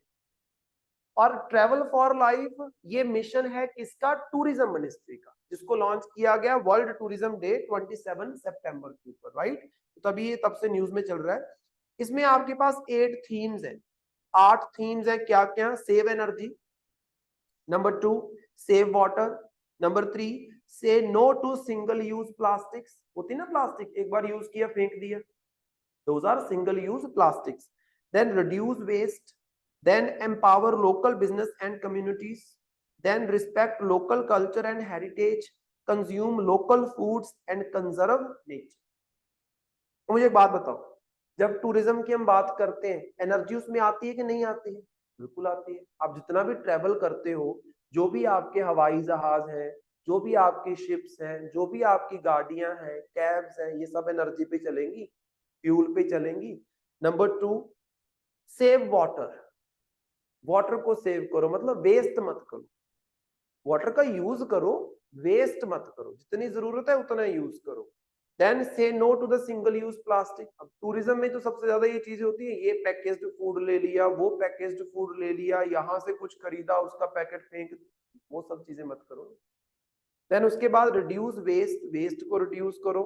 Then empower the local businesses, जो लोकल लेवल पे, जैसे फॉर एग्जांपल अभी हमारे देश में एक सिस्टम चल रहा है, वो हमने पहला लाइट हाउस फेस्टिवल है जो सेलिब्रेट किया है, मैंने बताया भी शायद इसके बारे में। First light house festival India में सेलिब्रेट किया गया, क्या करने के लिए, जो हमारे लाइट हाउसेस है, लाइट हाउस आपने देखा होगा समुद्र के किनारे पे जहाँ पोर्ट बना होता है, एक बड़ी सी बिल्डिंग बनी होती है, उसके ऊपर लाइट लगी होती है, दैट इज लाइट हाउस। आज के टाइम पे लाइट हाउस का थोड़ा ना इस्तेमाल होता है, आज के टाइम पे तो और बहुत सारी आपके पास टेक्नोलॉजी है, पहले होता था। तो अभी वो लाइट हाउस इस तरीके से क्या हो गए हैं, वो हिस्टोरिक बिल्डिंग्स बन गई। तो वहां पे आपका लाइट हाउस फेस्टिवल सेलिब्रेट किया जा रहा है, उन लाइट हाउसेस को टूरिस्ट स्पॉट बनाने की। उससे क्या होगा, टूरिज्म उन लोकल एरियाज में आएगा, वहां पे रहने वाले लोकल लोगों को क्या होगा, फायदा होगा। जब टूरिज्म बढ़ता है तो वहां पे जो लोकल लोग रहते हैं अपनी स्टॉल्स लगा लेते हैं, उनका बिजनेस चल पड़ता है, अपने घर में ही होटल बना रहे हैं, सब कुछ चल पड़ता है उनका। तो वही चीज प्रोवाइड करने के लिए हम कर रहे हैं, तो लोकल बिजनेस को प्रमोट करना है। Then respect the local culture and heritage, जहां पे भी आप जा रहे हो वहां का जो कल्चर है उसको डिसॉल्व नहीं करना, खराब नहीं करना उसको। कंज्यूम द लोकल फूड्स, इसके लिए भी हमारे पास एक मिशन चला है, जिसमें क्या था कि जैसे मान लो पंजाब में रेलवे मिनिस्ट्री ने ये मिशन लॉन्च किया था, पंजाब के जितने भी रेलवे स्टेशन है, वहां पे जो रेलवे स्टेशन के ऊपर फूड स्टॉल्स लगी होती हैं, या फूड के लिए दुकानें से नहीं बनी होती रेलवे स्टेशन के ऊपर, वो जो रेलवे स्टेशन की दुकानें हैं वो अपने डिस्प्ले में वो फूड लाएंगी जो पंजाब के उस रीजन से प्रोड्यूस हो रहा है। मान लो पंजाब के उस एरिया में कुछ ये पॉपकॉर्न वगैरह की कोई छोटी मोटी इंडस्ट्री लगी हुई है, मेड इन पंजाब उस एरिया की है, तो आप उसको डिस्प्ले पे लाओगे, बाहर से आई हुई चीज को डिस्प्ले पे नहीं लगाओगे। इससे क्या होगा, उस रीजन के रेलवे स्टेशन में उस रीजन की बनी हुई चीजें ज्यादा बिकेंगी, ज्यादा बिकेंगी तो लोगों को फायदा होगा। वही सब चीजें कर रहे हैं। देन कंजर्व नेचर, नेचर को तो हमने बचाना ही बचाना है, वो तो हर एक तरीके से है ना, ऊपर वाले सारी जो चीजें हैं वो भी नेचर को बचाने के लिए।